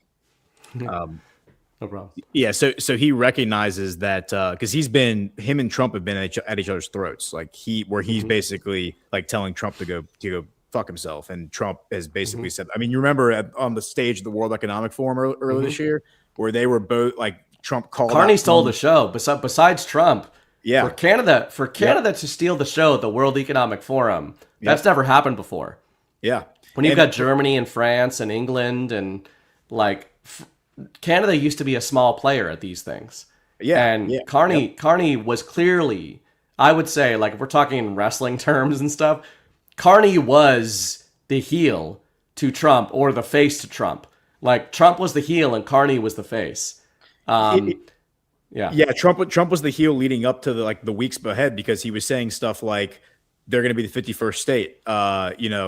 Like he was basically like, we're going to annex Canada. Like, of course we're going to annex Canada. Like, what are they going to do about it? They don't have a military. They're not going to stop us. He was provoking them. But one of the brilliant points that he's made is he's like, look, people view Canada as like weak. And this is what Matt Ehret says too. They take $200 billion from us every year. They just take it from us. And like it comes out of our economy and it goes into their economy. And we get basically nothing for it. We get like timber and some steel and some aluminum. But as Trump has said, we can generate all that stuff ourselves. Like we have timber, we have steel, we have aluminum. We don't need that from Canada. Why are we giving them $200 billion a year? They're like a giant tick, like sucking our wealth away from us, and then pretending to be, all weak. So Carney here, what he's doing is I think he's kind of adopting the MAGA framing. But to your point, he's trying to pursue like this independence. He's like, Canada's going to be independent. Canada's going to stand on its own 2 feet. Canada's going to no longer be dependent on the USA, and that'll make our partnership with the USA better. But remember, Carney and Trump cannot strike a deal. There's like Trump has offered him deals, and Carney's told Trump to pound sand. And then Carney, I think, has probably offered Trump a deal, and Trump said, no, we're not doing that. So they have not, as far as I know, signed any economic deal and any sort of bilateral deal. But Carney was saying there, because of what he wants to do to Canada, we are going to strike a deal after that. We'll see. But I think that there's an adversarial relationship there. And I'll let you spurg out on this because I think it's related. I think with Canada, I think with Iran, the global regime, the Zionists, Israel, etc., a key term that we have used for years that is now becoming common parlance. And if you don't think we've used it for years, I will prove it to you. But before we get to that, I saw this the other day. I sent this to Ghost. Trump's accelerating squeeze on Cuba. Now, this was all about, Cuba's next on deck in terms of sovereign disentanglement, which is my own term, but of an operation that might be coming on the back of Venezuela, then Iran, then Cuba, etc., right? So in this Axios exclusive, they quote unnamed sources within the Trump administration. And these unnamed sources say the best way to describe it is accelerationism. One senior administration official said, referring to the philosophy of hastening societal collapse. We don't want to kill off the regime just yet. There's a method to this. It's in stages. So we've got the globalist media talking about accelerationism, not just in a vacuum, but in relation to Donald Trump's modus operandi of what he does to regimes. And White House Ghost officials. uses that. White House officials saying. White House officials Yeah. saying, according to the media, White House officials in the Trump admin saying Donald Trump is using accelerationism, right? Now, this is a little article. It was kind of little read at the time, but I wrote in 2022, the Spider-Man 2 effect. Kind of a bad title. No, but I overestimated the nerdiness of the truth community at this time. I was like, everybody will understand that if I'm talking about the train fight scene from Spider-Man 2, that I'm obviously talking about 5th gen accelerationism. But they didn't. So anyway, that's what this was all about. In the Spider-Man 2 effect, I said, in order to understand the premise I argued today, that being the idea that the current engineered collapse has been accelerated by our side more so than theirs, you must have a clear understanding of the difference between actual and potential events. Crisis cascades can be both the result of decades of deep state engineered systemic turmoil and a carefully planned exposure and acceleration operation by American patriots. I also said, by using accelerationism to fast forward the enemy's plans far ahead of this timeline they had planned for us, you might call this Operation Warp Speed, I believe Trump has caught the acting admin and the Federal Reserve in a Chinese finger trap between inflation and deflation. So this was all about the banking system. But the bottom line is, if you guys have been reading the Badlands brief for the last few years, Ghost and Ash have been using the term acceleration and accelerationism in the context of what Donald Trump does more than anybody. And now we have the administration telling the media that's what they're doing. So now, obviously, this is coming through the translation of we're going to go get Cuba. But I wonder what you felt about seeing that in the media and how now all the talking heads are using accelerationism in common parlance. Yeah. I think this is a signal that Iran is gonna wind down here, because this is what happened with Venezuela as well. We talked the other day on the Blitz about how we sent the aircraft carriers to the Middle East last year, and then in the fall we sent them back to Venezuela to deal with Maduro. We then captured Maduro, and at that exact moment, there was this huge color revolution unfolding, like protesters taking to the streets, and they were asking for military assistance. And we couldn't provide it because we didn't have our military assets in the region. Sorry, we're going to send our military assets, and now they're in the Middle East. But now, wait, shit, we need them back in Cuba, in the Caribbean, because now Cuba's happening. So we've sent a bunch of them back down to the Caribbean. They're sitting off the coast of Cuba, and all the neocons are like, yeah, any day now we're about to invade Cuba. Like, we're 100% about to invade Cuba. It's on. And Trump's leaned into it. Trump's like, yeah, maybe. Like, I think we might actually have to invade Cuba. I mean, Cuba is in bad shape. Like, we got to get in there. And then this happened on Friday. U.S. and Cuban military leaders hold rare meeting at Guantanamo. They were mad at each other, though. Yeah. So here's how I think Trump's going to get them to take their eye off the ball. There is a way to get them to take the eye off Iran, and that's going to be installing the Castro family back into Cuba. I think that is going to trigger. What's his name, the crab? The crab hand? Yeah. The crab, El Conjejo or whatever. Like however you say crab in Spanish. That's what his nickname is. But Raulito, he's like the 40-year-old grandson of Raul Castro, who they just indicted last week. Deadbeat. Totally symbolic indictment. I mean, he's 96 years old. Like, what are you gonna do? They're never gonna extradite him, so you're gonna have to go in there and capture him. And he probably would die in the process of you trying to pull him out of there. And then you would have a huge geopolitical crisis on your hands. So this is totally symbolic, like the indictment. It's again, I think Trump is leaning into this so that the neocons are like, yes, we're going in. They are clamping down on the hook, on the worm, not realizing there's a fish hook in it. And the minute that Trump installs Raulito, the grandson, because the Castro family is not in the presidency right now, I think the neocons are going to flip out, because they have always been, there's a hard line in the sand for them, and that is we have to kill off the Castro family. And so Trump installing them and saying, hey, by reinstalling them as the leaders of Cuba. That's going to get all. It's going to be the best fucking. It's so funny. Honestly, I questioned Cuba being after Iran on this process, I was like, why? Iran seems like a bigger deal. But I think it's the narrative. Yeah. Cuba is closer to home, of course. Geopolitically, Iran is way more important than Cuba. Yeah. Yeah, for sure. But for American interests, you could claim like there's some nuance there. But I think it's more for the narrative. And that, you know, you getting the Cuban regime. And this ties in. By the way, guys, I am somebody who subscribes to the idea that there is just narrative coding going on. If you think it's an accident that Donald Trump is freaking out about the Trump Kennedy Center right now, Yeah. right before he puts a Castro on the throne of the Cuban government That's a good point. for reconciliation, I think Trump is a spiritual and actual successor to the John F. Kennedy administration. And Fidel Castro was de facto allies with John F. Kennedy.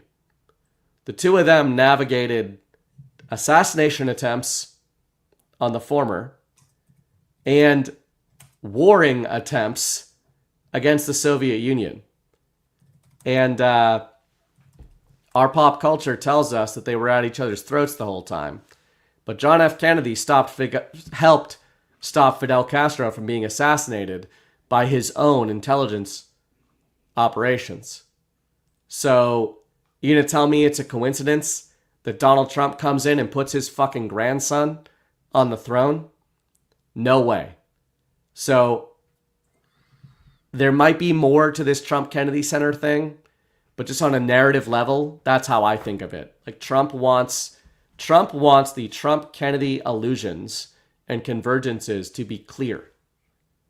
And those themes, as we are starting to get into the Cuba narrative in 26 and 27, and the Cuba narrative will probably bring the Russians back onto center stage so we can have a nice, tidy rerun of the 1960s with John F. Kennedy and Nikita Khrushchev between Donald Trump and Vladimir Putin. Yeah, well, you know, don't underestimate the fact that, and well said, all that's a great connection between between Castro and Kennedy. Don't underestimate like the size of the Hispanic contingent in the neoconservative movement. I mean, remember, and in Florida.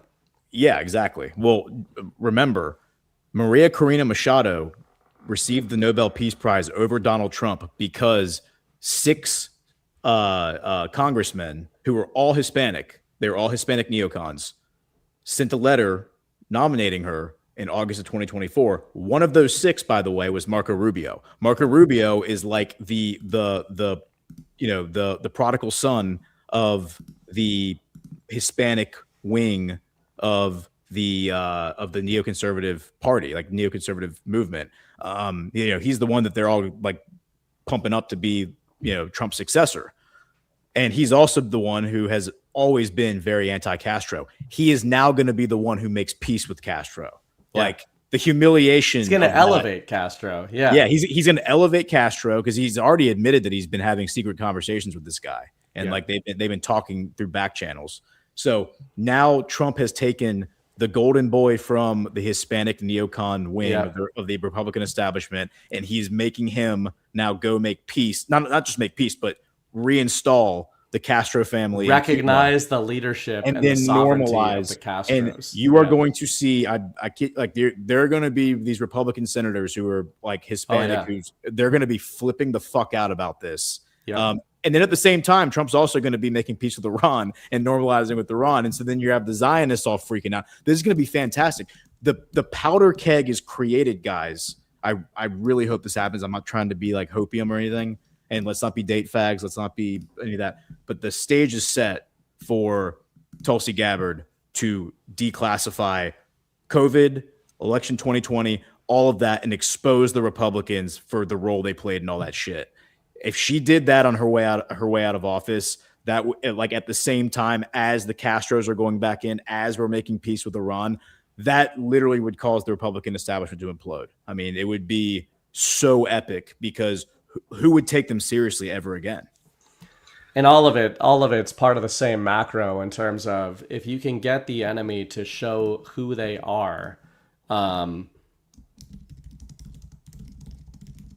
if you can get the enemy to show who they are by getting them to publicly admit what they are against, and if what they are against is peace and renormalization, that's a pretty good spot to be in. And I would say if you think the Cuba thing or our Cuba predictions are a little out there, keep in mind we said this in January about Venezuela, and Venezuela, we're in May. Venezuela, we regime changed in January, not that long ago. And if you guys remember, and I know you do who are watching the show, we were the only people on the internet, including in the Q community, who said this was a renormalization effort with Venezuela. And the Trump Department of State is literally using the terminology renormalization, reconciliation with Venezuela. We got the oil pumping, the oil deals are done, the United States DOJ is allowing Delcy Rodriguez to defend Nicolas Maduro in U.S. court. I mean, we have a full reconciliation essentially going on here. And yeah, if you want to talk about anything with Venezuela as it relates to this stuff, but I think that was the clearest template in terms of what we're going to see play out with Cuba and what we are seeing play out right now with Iran. Yeah. I mean, that the Maduro trial has the potential to just be absolutely epic. I forget when it's scheduled for, but it's probably sometime in the next few months, I would imagine. That's going to be absolutely epic, and not for necessarily the reasons people think. People think that this is going to be about the election integrity stuff and the software. The name escapes me, but I actually think it's going to be about the racketeering. It's going to be about the bribery. It's going to be about the money laundering. It's going to be about how all these bankers and all of these oil executives in America were laundering money for the cartels, and they're actually all connected to the cartels. And I don't just mean the cocaine cartels. I mean the cartels that traffic kids.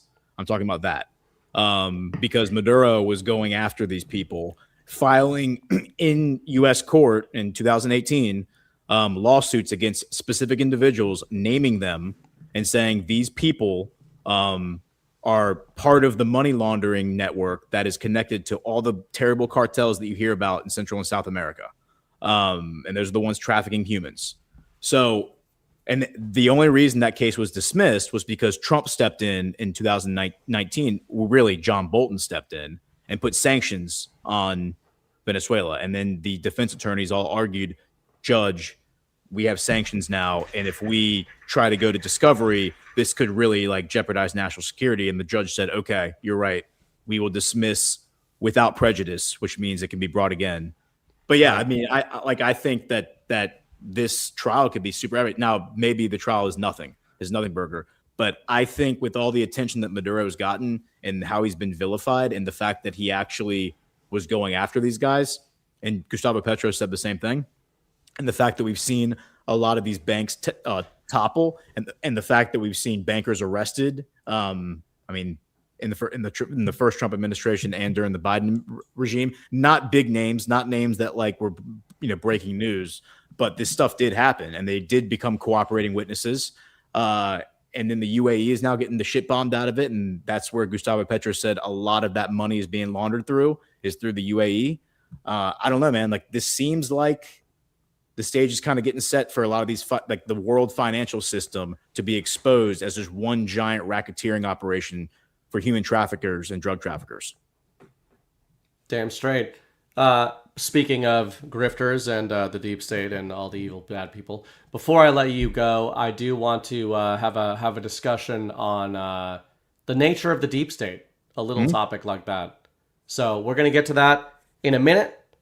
Before we do, we're going to thank another couple sponsors, starting with ourselves, soft disclosure, and a kind of creepy but also wholesome ad that should make you rub lotion all over your body.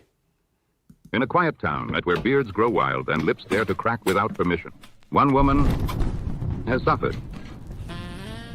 Hi, I'm Margie, and I'm Jadriet's mother. But the world would come to know her by another name, Madame Margie, the moistureless. Jay came home with a lip balm. It's called Soft Disclosure. With one miraculous application, her power awakened. Within one day, my lips were healed. It was miraculous. But salvation came at a cost. For in the shadowed lands known only as Badlands, You boys at Badlands are so handsome. she saw potential. You're covering up your beautiful faces. And she made her demand, Shave them all off, or face the consequences. Beard oil will not save you now. and you'll look so much better. This summer, moisturize wisely and guard your beard, because Madame Margie, the moistureless, is always watching.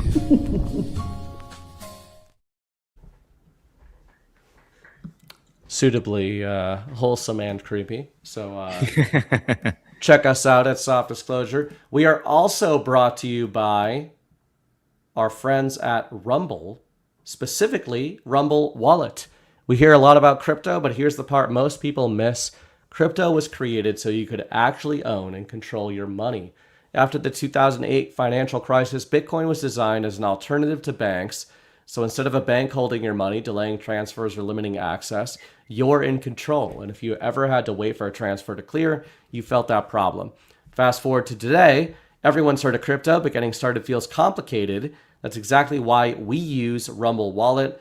It takes all the complexity, makes it simple. Choose what you want: Bitcoin, dollar-backed stablecoins, or even digital gold backed by real gold. No complicated setup. Connects with MoonPay, so you can use your credit card, debit card, or bank and be up and running in minutes. Once you're set up, you can even support your favorite Rumble creators like us directly. You can do this now. Scan the QR code or click the link in the description and download the Rumble wallet. From there, you can set up your wallet, tap buy, and you're in the game. In just a few minutes, you can go from hearing about Bitcoin to actually owning some. So please use Rumble Wallet. Thank you to Rumble, and thank you to Rumble Wallet for supporting us. The Tamarakians often tip us via Rumble Wallet, so we appreciate those sats that are sent over. And also, it is shocking to say this, but in less than 4 weeks, we will be in Deadwood, South Dakota, for the Great American Restoration Tour, Part 12.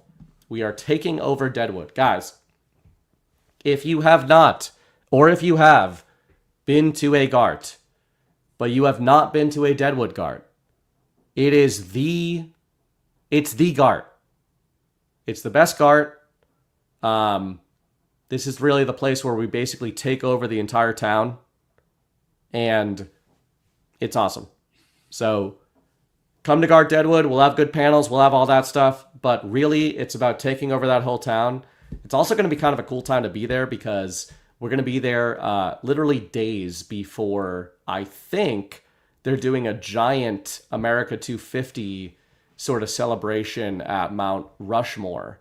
Yep. With the Trump administration, all that kind of stuff. So, you know, it's one of those places. I talked with my wife about that the first time. This is going to be my third time in Deadwood, which is not something I ever thought I would say. And it's like Rushmore is one of those places I don't think I ever would have gone unless we were doing this event.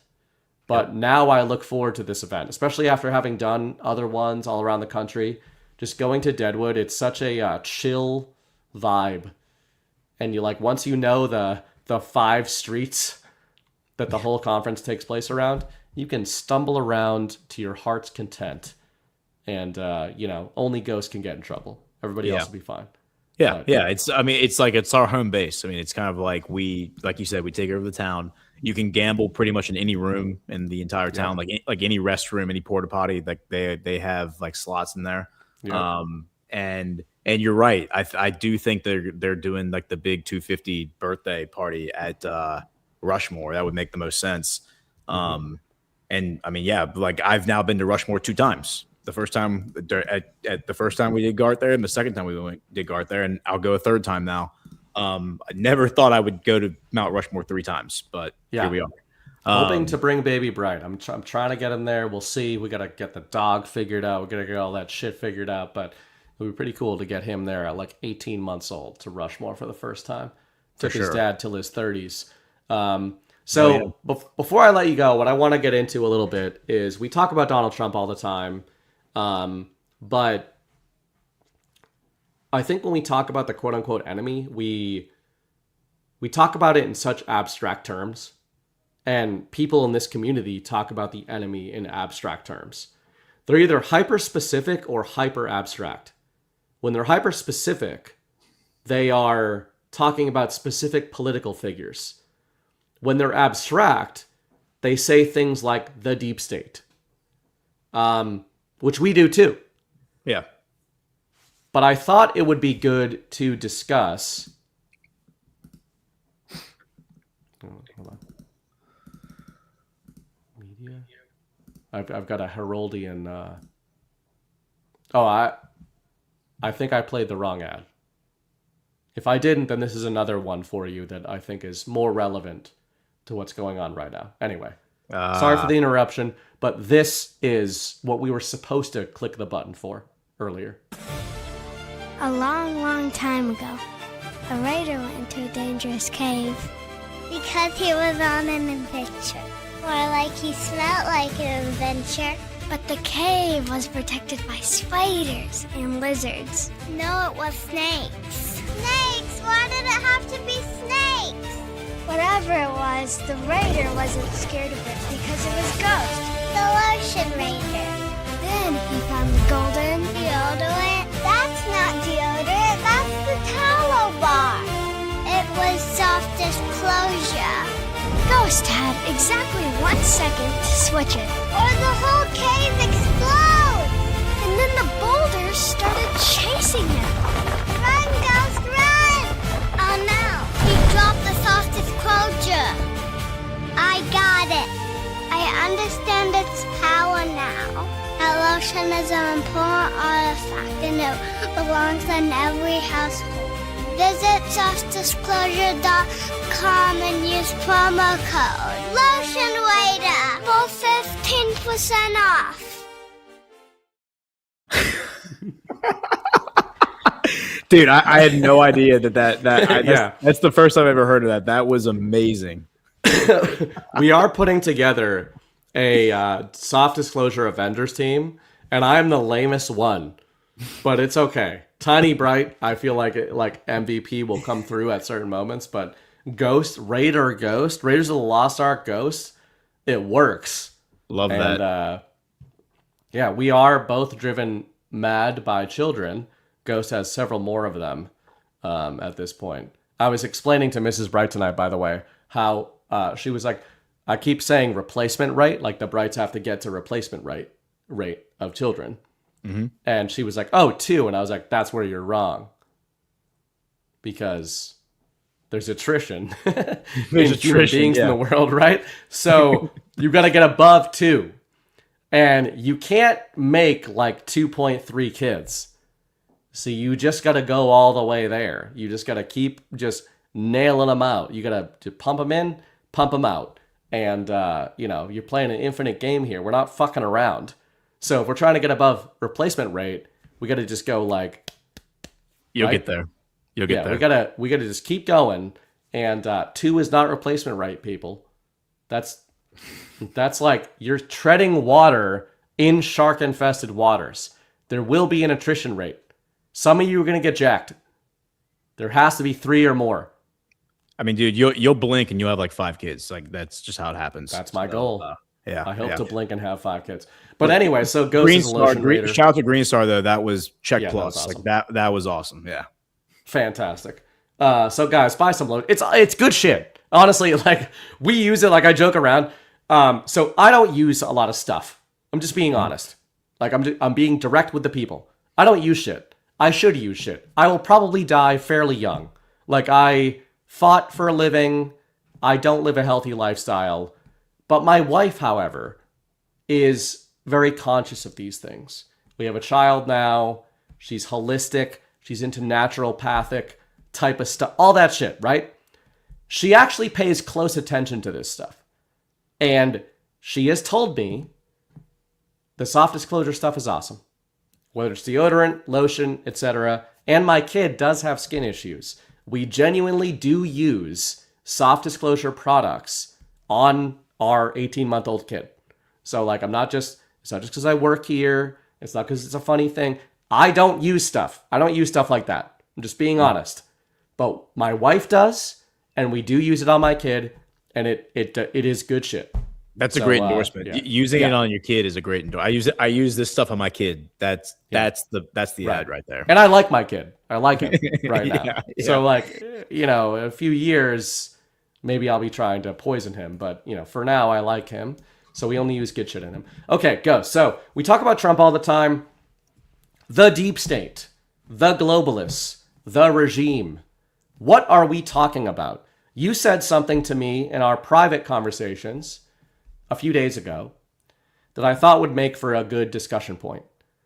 And that is not so much who is the deep state that Trump is combating, but what are they? How do you define them? And I think a key term there is incentive structure. And that's something you were talking about to me a few days ago. And I wonder just how you think about the bad guys in this war and the deep state.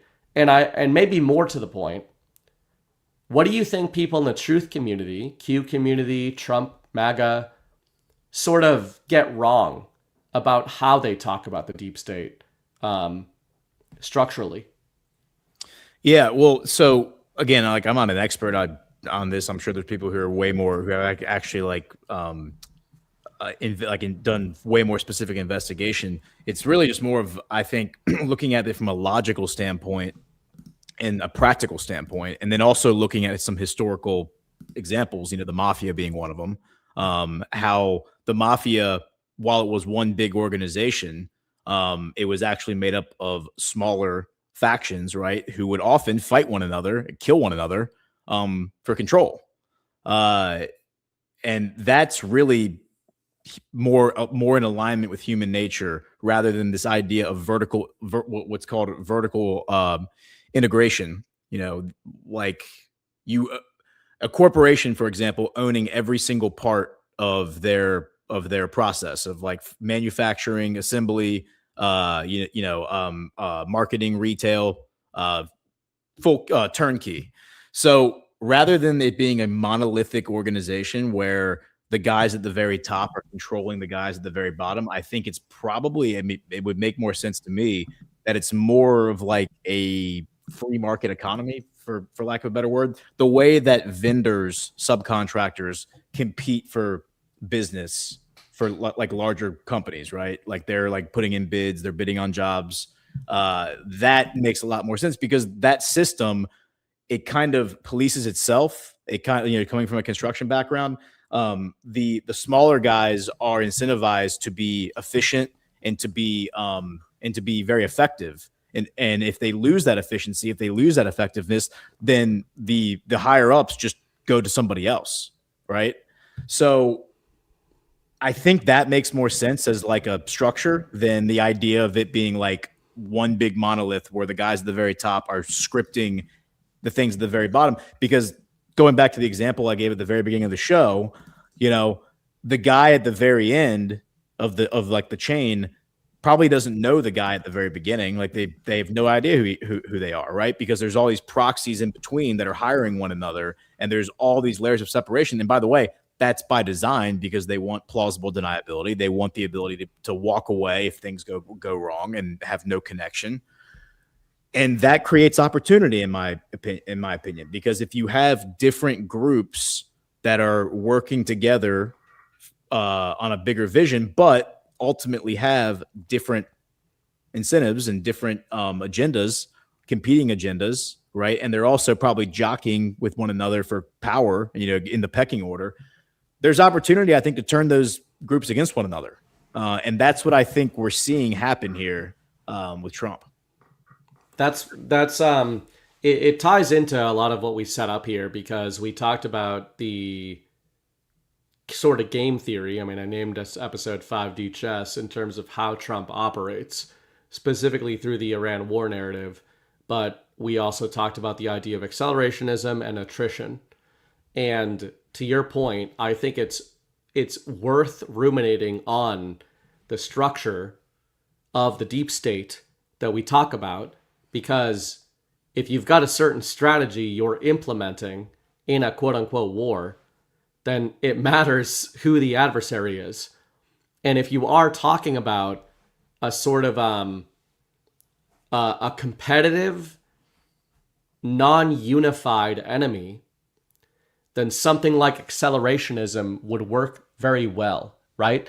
If you, in other words, the reason I think this is well worth considering is if you had an enemy that was ideologically unified, if you had a sycophantic enemy that had the same belief system and so were subservient to that belief system above themselves, faith, whatever it is, maybe it's a faith type thing, maybe it's a philosophical thing, a cultural thing, whatever it is, that's a harder enemy to take down, even using something like accelerationism, because they are willing to play the attrition game right alongside you, right? Because the idea of accelerationism and attrition, or rather, the idea of accelerationism is to provoke attrition in the opposition.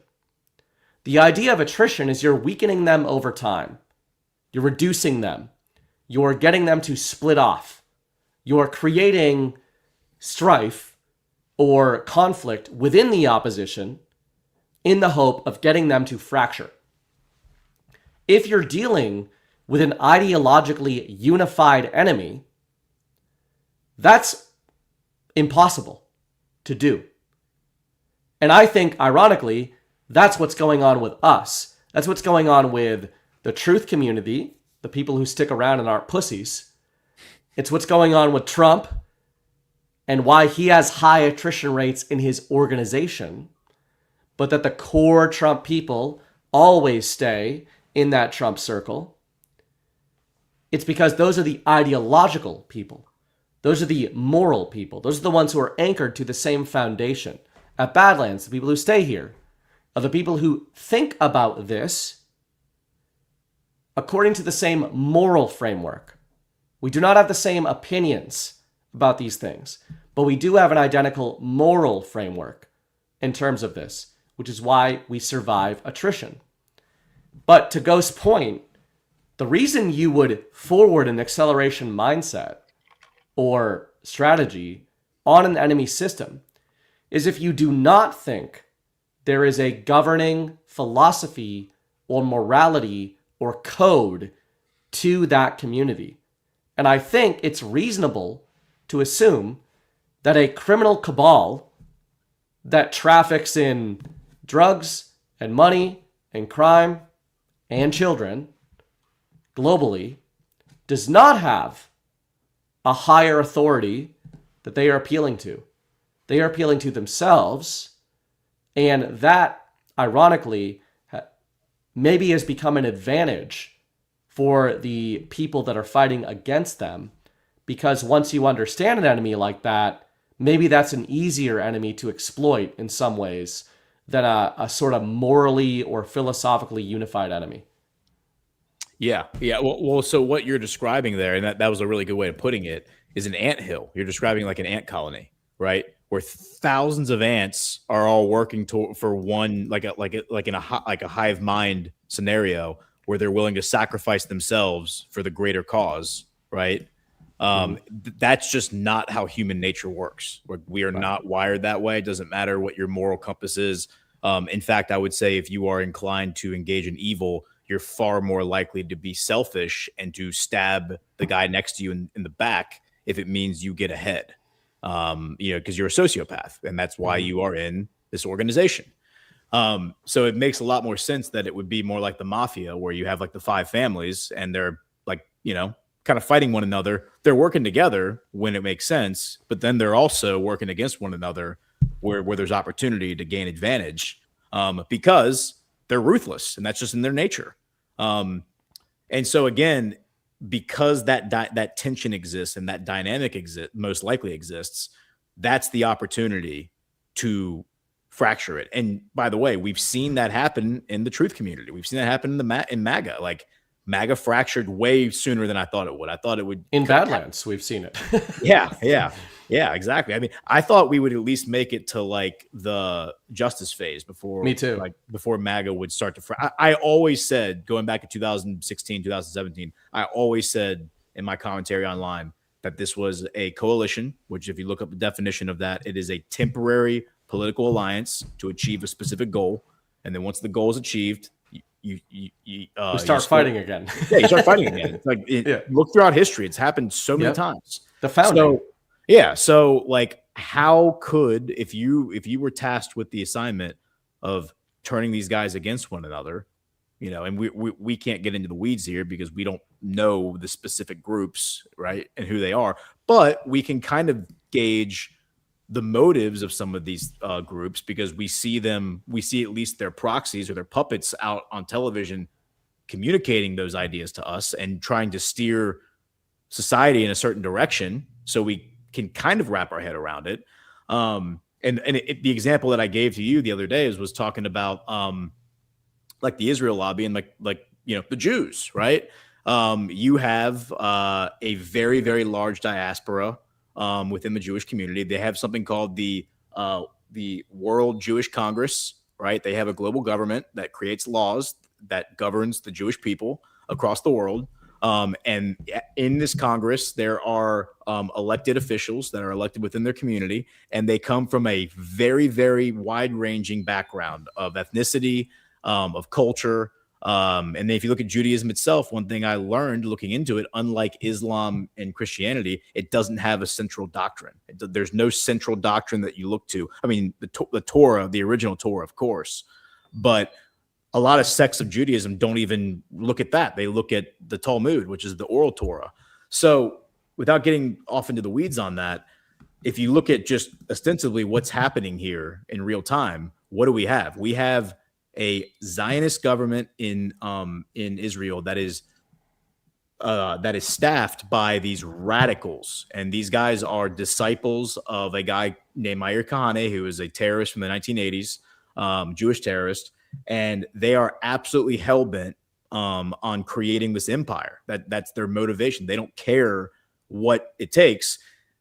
By the way, like inside of Israel, they are hated by their opposition because they're people who think that they are creating animus around the world against them. And so they are using that politically in this election year to try to get them out of office. The guys in office know once we get out, we're never getting back in because they weren't even legally allowed to be in the government until 2022 when Netanyahu had a new law passed or had an existing one amended to allow ethno-supremacists, which was the law. The law said if you are an ethno-supremacist who believe that Jewish people are physically superior in every way to non-Jews, you can't be in the government.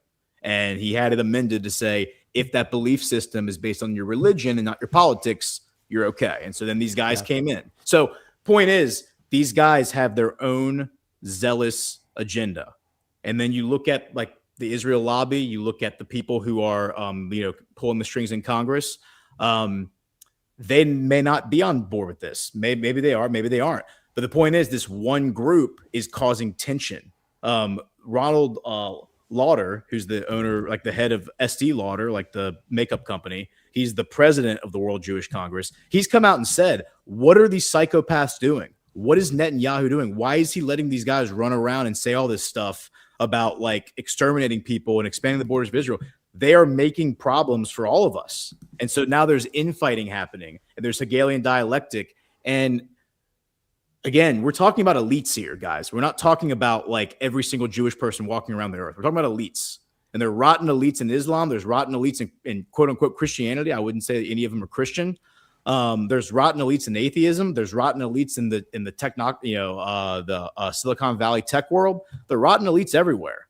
But the people we're talking about here are the rotten Jewish elites. And obviously they have a lot of power in our government.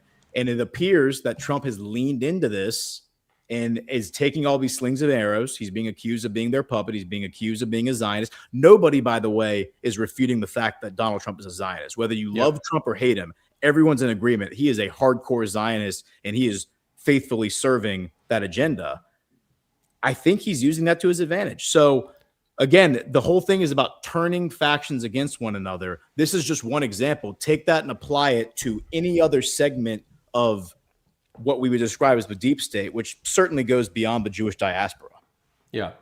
Yeah, well, even the word diaspora is kind of an interesting one, because if you apply that to a grouping beyond the Israeli or the Jewish sort of ideology, you can see scenarios where you've got like a deep state diaspora they kind of recognize each other.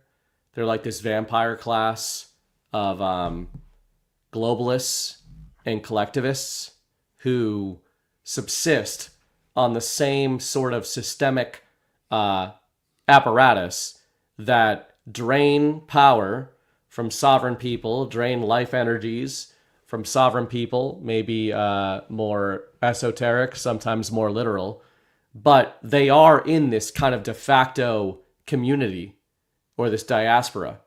But, you know, as you've talked about with incentive structures, what do you think? You and I talk about the idea of a sovereign alliance a lot, right? And we're talking about the deep state. We're talking about these diasporas. What do you see as what unifies the diaspora, whether it's Zionists or just the deep state in general, collectivist globalists? What unifies them compared to what unifies what we call the sovereign alliance, and why one is gonna or should ultimately win out over the other? That's a good question. So let's start with the sovereign alliance, because that one's a little easier, or at least for me. The Rise of Tyre ad, where they play the clip of you, where you say the sovereign alliance is not about a collective buying into a specific vision. It's a collective understanding that they have a common enemy, right? It's not that they're all on the same team and we're all, you know, Russia's going to go fight for America and America's going to go fight for China and we're all going to be best friends forever. It's the idea that all of these leaders recognize that there is a force out there, a cabal, and we can argue who the cabal is, whether what the groups are, but there's a cabal out there that controls the world, and that cabal is like ideally wants to put every single nation on earth under subjugation. And so it's in the common interest of every nation on earth that has sovereign leadership to join forces in a coalition, a temporary alliance, to take this thing down. That's the sovereign alliance, like in a nutshell. That's what I think motivates all of them. So anything they do geopolitically is about advancing the interests of that idea and championing that outcome, is destroying this thing that they are all working against together, which, by the way, Trump ostensibly is leading in the narrative. In the narrative, geopolitically, if you look around the world and you look at like the quote unquote base and red pilled awake analysts from foreign countries, they're looking at Trump and they're like, he's deep state, like he's the leader of the deep state, right? So he's doing that on purpose. I think he's leaning into that. I think he's leading the deep state off the cliff, right? He like out of the castle, out into the open, so then they can be outflanked. What brings the deep state together? Well, what brings any criminal organization together, right? I mean, power.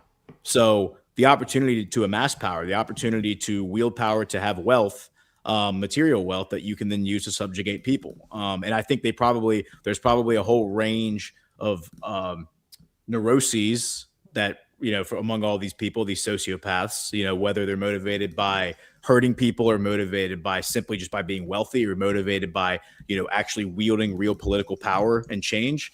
But those opportunities to work together to advance their own interests, I think that's where they collaborate. And then when those opportunities aren't there and they can stick a knife in the guy next to him and then take over his, you know, little segment of the cabal, they do that too. I think they fight one another all the time. And so that's I hope that makes sense. Yeah. The way, especially the point you ended on there, I think that as a super simple distillation of what you said, the way I would think of it as is we talk about game theory a lot. You guys for years have heard us talk about game theory, finite players, infinite players. And you say, oh, well, it's easy. The infinite player wins. Okay, well, what defines the infinite player? That's where the trick of game theory comes in. Every side, like nobody playing a game of existential meaning or consequence thinks they're playing a finite game, right? Everyone thinks they're going to win. What separates a finite player from an infinite player? And I think incentive structure has a lot to do with it. So in this example, if your end game is not the codification of a specific world order, but the decodification of the existing world order, there are many, many pathways to that eventuality, right? If your end goal is the dissolution of a globalist order, there are many ways a globalist order can collapse. But the globalist order, the deep state, their end game is the codification of a specific system layered over geopolitics. And if any region is not playing ball, the system is not working, right? Yeah. So that to me is an example of infinite versus finite gamesmanship. Donald Trump and Vladimir Putin and Xi Jinping and whoever in the Sovereign Alliance, they have probably each of them their ideal vision of a world. I doubt that those visions are the same vision. Yeah. But I think they agree on what the vision cannot be, which is what you were talking about there. Yep, exactly. Conversely, the enemy, they know that in order for their system to work, it is literally defined by them as a, quote, rules-based order. It has to follow specific rules everywhere. And if somewhere isn't following those rules, it's not really possible to enforce a rules-based international order. And to make a further point on this, I would say the reason I focus on the United States, Russia, and China as the trinity and the triangle, the pillars of the Sovereign Alliance, is not because I think they're the only ones in it. It's because I think they're the only ones who matter to codify the Sovereign Alliance. Because if you're a globalist deep state and you cannot enforce your system in one of those three regions, you don't have a globalist system. If you don't have Russia on the board, you don't have a globalist system. If you don't have America, you don't, obviously. If you don't have China, you do not have a globalist system. You need all three. And they're all important in different factors. You can do without Australia. You don't need Australia to function in a globalist marketplace, right? But you need America, you need Asia, you need Russia. You need like this triumvirate. And that's what they don't have right now. And I would also say that even if the quote-unquote rebellion against the rules-based international order, the deep state, by Russia and or China has been going on for longer than it has been in America, the reason I think Donald Trump is so important and that America is so important is because maybe, to refute the point I just made, if you have America as the rules-based international order, you actually do have the power projection capabilities to largely enforce a globalist system. And that is the US military. We exist in a paradigm, global paradigm, in which the United States military is so many orders of magnitude more powerful than I even believed they were a few years ago. And the more I've looked into this, the more comical it is. I mean, honestly, I talk about Sovereign Alliance all the time. There's a reason I never talk about Russia and China versus the United States in military terms because it's laughable. It's laughable. The Russians can say whatever they want, and I've written hundreds of thousands of words on them. And the Chinese can say whatever they want. The idea of them competing with the United States on a military kinetic basis is absurd, which is why they have chosen to compete on financial and energy rails, right? So they have power projection capabilities, but they are not kinetic. But I think this is what ties into the importance of the devolution operation. Donald Trump, being at the head of the American empire, has deprived the deep state and the rules-based international order of their power projection capability to keep the sovereign alliance in line and to keep that order together. And now that they've lost that, you see the incentive structures naturally disaligning from what the rules-based order basically would have codified that they would be. No, that's exactly right. I think you're exactly right there. I mean, let's talk about the game theory. Let's talk about like the 5D chess. So if you were just gaming out, like workshopping, wargaming, how to beat this thing, right? I think a lot of people assume that it's about defeating the cartel. It's about defeating the cabal, about crushing the cabal and destroying it. I think that might be an impossible task because the very nature of it, the way that it's designed, not only did they probably have tons of planned contingencies and redundancies, but it is, I think, in a lot of ways decentralized. I mean, the way that the CIA operates is that these agents go out and they basically establish their own little economies. They go out and they establish like black ops, like money laundering schemes, drug trafficking, human trafficking, and then they use the income from those to finance their operations, right? And it's all off the books. They don't have to report to anybody. And then you take that and you kind of layer it through proxies, and it's like this thing is probably impossible to destroy. So instead, I think the approach is that you incentivize the world to stand up to them and do what you said, like defect from their system, because the one world government only works if everyone's on their knees submitting to it. If everyone's off their knees, or even just the big players are off their knees standing up to it, that then inspires the other people, like others, to stand up. They can't then have their power projection. And I think like the personified example I would give is like G Money. Okay. So the deep state does not fear people who watch Fox News. Like you're just you're not a threat to them. Like they're not afraid of you if you watch Fox News and you're like, yeah, you're well accounted for. Oh, you're well accounted for. You know what they're afraid of? They're afraid of G Money. They're afraid of 10,000 people who think like G Money and talk like G Money. That's what they're afraid of, because G Money has proven he's ungovernable. You can't tell him what to do. I mean, you may like him or hate him, but nobody's telling him what to do. And that terrifies the shit out of people who want a rules-based international order. And so when you have countries who behave that way, the way that G Money behaves on a personal level, that is terrifying to the deep state. That like they can't have a total hegemony. So that's what I see happening right now in the world. Like that's what I see with these incentive structures.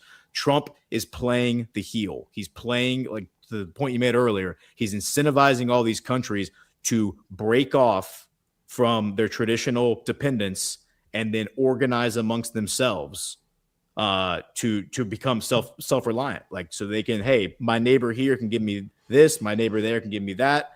Because the three things that the deep state really has had traditionally to give their power projection, to your point, military, finance, the banking system, and resources. Yeah. They can cut off resources to your country. They can freeze your bank account. And then they can send in the U.S. military to bomb the shit out of you. So like that's how they control the world. So if you create incentives for resource logistics, like supply chains for resources that are off that system, if you create a financial system that's off the Western banking system, Bitcoin being one of them, right? That's not on SWIFT, that's not using that system. And then if you have countries that are developing their own militaries, like we're seeing now with South Korea and Japan and Saudi Arabia, that is how you defeat the system, in my opinion. Damn straight, dude. Of course, we didn't get to the nuances of the Q drops, which I will save my notes for your next appearance, because I think it's worth having a full show about kind of what we just talked about, but through the lens of how people like you and I can be kind of Q guys, or were, while disagreeing with how many modern Q people frame those drops. Still thinking of it as a good op, and a lot of it is through what we talked about: first principles, game theory, infinite game, finite players, infinite players, all that. But yeah, I hope you guys enjoy this. It's good to reset every once in a while and just think about, what are Donald Trump's end goals? What is he trying to do? What are the people arrayed against him trying to do? And I think, as simple as it can be, part of what you just ended on there is the encouraging thing is the enemy apparatus. These are these larger than life concepts: nation states, governments, secret organizations, intelligence agencies. It all seems like this magical bullshit, right? And like, even the good guys, it seems like this magical bullshit. Russia, China, the United States, like, so what do we do? But I think the encouraging thing is, when you look at these incentive structures, I don't think the deep state is as powerful as we have been led to believe. Because right when you start cutting into their incentive structures, right when you start destabilizing their incentive structures themselves start to consume them. They start to turn inward. And to tie a bow on this, it relates back to accelerationism. If your enemy has tendencies that can be turned against them, then accelerating the enemy accelerates their destruction, right? So the collapse, this is why you'll often see in game theory the concept of very slowly and then all at once, or an exponentiality. You'll hear this kind of terminology: very slowly and then all at once. If you subscribe to my Substack, I use that terminology all the time. That's how I think these things work. If you are aligned on a bedrock, foundational, moral level, godly level, you might even say, you can play a long, long game. But if you are aligned only on selfish incentives, and you're being put in a squeeze logistically through the Strait of Hormuz, through an Iran war, I hope what this discussion does is maybe starts to give you an idea of why you don't need to deny that Donald Trump or the MAGA movement is taking damage right now in 2026. You don't have to deny that. We are. Everybody is. Like, the world is in strife. It's a moment of great change. People are not feeling good. You don't have to pretend that they are. It's not a threat to you that they are not feeling good. I would just suggest, and I would hope what Ghost and I talked about tonight would help you understand, that the system we're trying to upend is taking permanent, catastrophic damage on a foundational, philosophical level. And that it seems that Trump and the Sovereign Alliance are willing to play that game and, see how far it goes. Yeah. I think what you just hit it on the head right there, that like the fact that people are feeling very anxious right now, that is the natural like trajectory. If you are trying to get them out of their comfort zone, you want to break them out of the system that they're sleepwalking through, then they need to feel anxious about the system and be like, maybe this isn't actually the best way to do it. So that it requires that. And what you're describing is fragile power, brittle power, right? And Sun Tzu says that the best way to defeat your enemy is to incentivize his spies to turn against him, offer them a better life, offer them a better deal. And then the agents of your enemy then become your agents. And you don't do it by coercing them. You don't do it by twisting their arm and threatening them and saying, I'm going to kill you if you don't do this. You do it by saying, if you join me, I can give you something better. And then they want to help you and they want you to win. And so what that means on a geopolitical stage is that you're going to see people that you've been told are bad guys your whole life, who maybe they are bad guys. I mean, maybe they aren't the most squeaky clean people in the world. I mean, I doubt any of these leaders are probably angels, but you're going to see them become partners with President Trump because they have a common interest. And that means them turning against, maybe they are intelligence assets or maybe they aren't. Like maybe they actually are operating outside of the system. But regardless, if Trump can offer them a better alternative, a better outcome where they don't have to serve a central power, they're probably going to take that, especially if they see the tide turning. Damn straight. And that's why you always want to be on an infinite side. We could obviously go 4 hours, but instead I just have Ghost on more frequently. So we'll probably do this again pretty soon. Otherwise, I know Ghost has to get to the brief. I will get to your guys' rants and then get out of here pretty soon. But Ghost has to do the brief. Speaking of which, subscribe to the Badlands Substack, badlands.substack.com. It is free, okay? Go subscribe over there, and then over time, like a little crack whore you are, you'll eventually be like, this is such great content. Maybe I should throw a couple shekels over here. Maybe I should support these boys and this one girl who just inserts herself into everything. And we do a weekly show on Saturdays. Ghost and I did one this Saturday, episode 19, the Badlands Blitz. So if you subscribe to that, it gets all this stuff we do to your email Monday through Saturday. And, we appreciate the people who have chosen to support us over there. Otherwise, what you got going on this coming week, Ghost? Book of Trump tomorrow night. And then Tuesday on Badlands Daily and Geopolitics with Ghost on Tuesday afternoon. That's where you'll catch me. Geopolitics is probably the show I would direct people to if they're interested in the analysis. And fomenting proxy wars among children in your local community. Yes. And fighting off thirsty ass wives is what we're both doing. Yeah. I mean, for people who don't find geopolitics interesting, I would just posit this. If you start looking at it as a wrestling soap opera where all of the leaders are actually characters in like a movie or like a soap opera, it becomes infinitely more interesting because the way they speak to each other, the way they interact, you don't even really need to understand like the cultures behind them. I mean, the more you do, the more interesting it is for you. But if you look at it as like a wrestling soap opera, it does become something that is a lot more interesting than the boring stuff that C-SPAN talks about.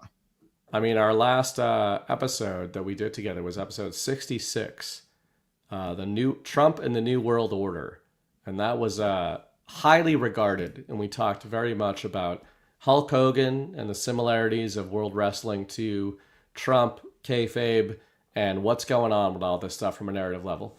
So I know a lot of you guys saw that and enjoyed it. But anyway, Ghost, thanks for joining me. I will see you next time. Otherwise, I'll hang out with the people for a few minutes here. All right, man. Thanks for having me. See you soon. All right, guys. Hope you enjoyed that. We figured everything out as usual. Of course, everything we figured out tonight will unravel by the time the sun comes up. But then we will be back to figure it out next week. Speaking of next week, I will be joined by philosopher extraordinaire, triggering mind, normal guy who seems totally abnormal in times such as these. Chris Paul will be joining me next Sunday night on The Narrative. Do I know what we're going to talk about? Probably not. Probably figure it out that day. I like to kind of keep myself on edge about what we're going to discuss. Should be a fun one. So I hope, any of the non-pussy-ass bitches in the audience will enjoy that episode, I'm sure. So that's next Sunday night. Chris and I will also be on Thursday night, Badlands Story Hour, which, as we have said, might feature movie discussions, but those movie discussions tend to be a lot more realistic than our discussions of the geopolitical situation that I know more people are interested in. But, you might learn more from movies right now. And I am very excited about this Thursday night because the movie we are doing is The Godfather. And I am ashamed to say it, but I'm honest about saying it. I have never seen The Godfather. I'm going to watch it Tuesday night. I'm very much looking forward to it. I know Chris has seen it multiple times. I know many of you have seen it multiple times. And we are obviously going to do Godfather 2 as well. But we're going to do The Godfather.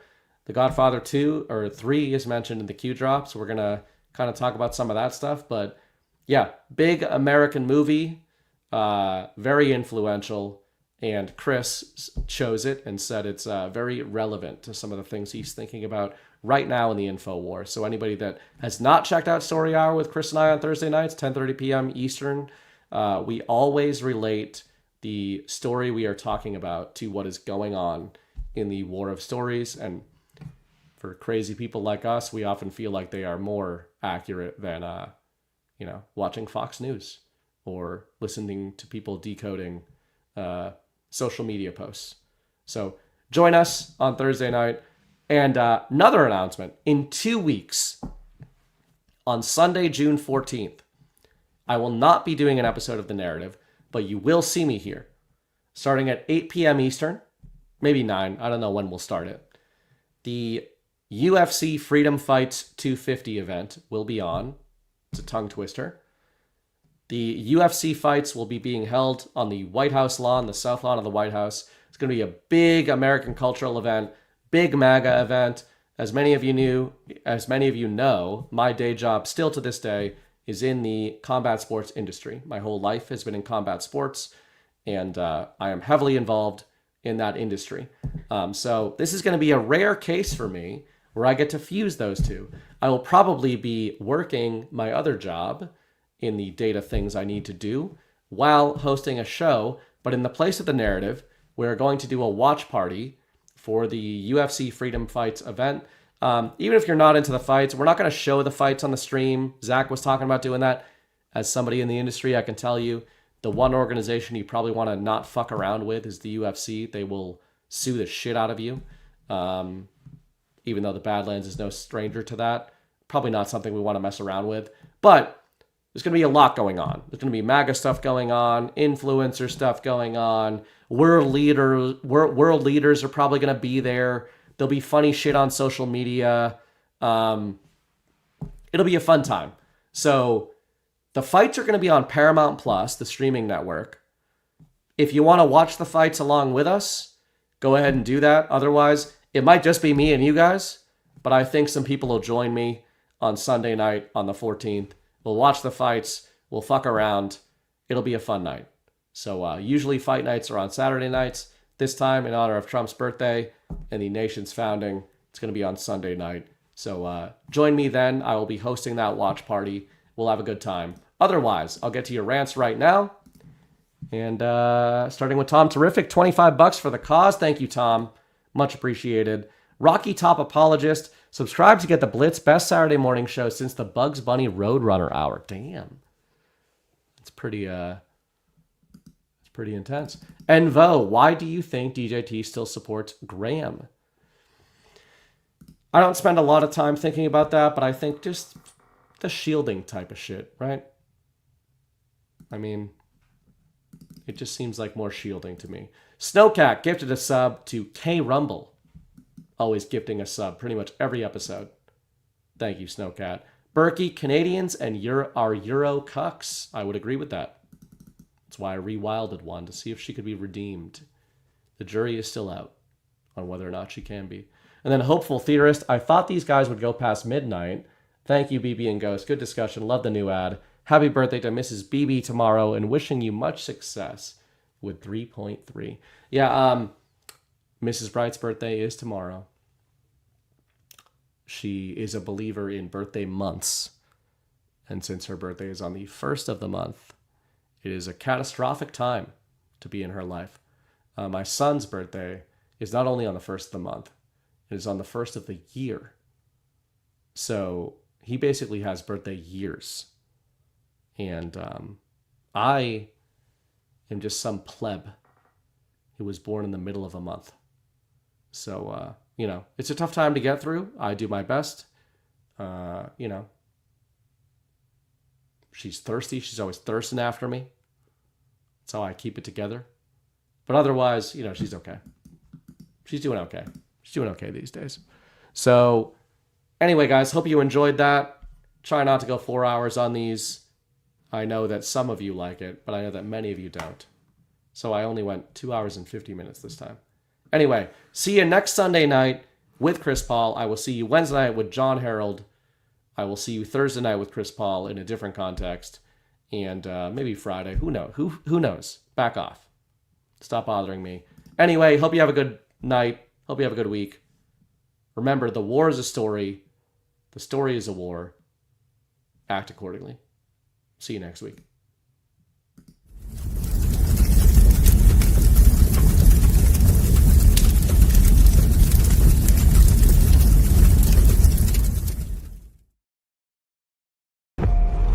We were sleeping.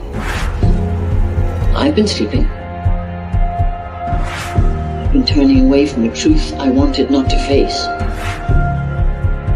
There is a wound that won't heal at the center of the galaxy. There is a darkness reaching like rust into everything around us. We let it grow, and now it's here. How many men have you killed, my lord? I don't know. 50? 100? Countless. Countless, that's a nice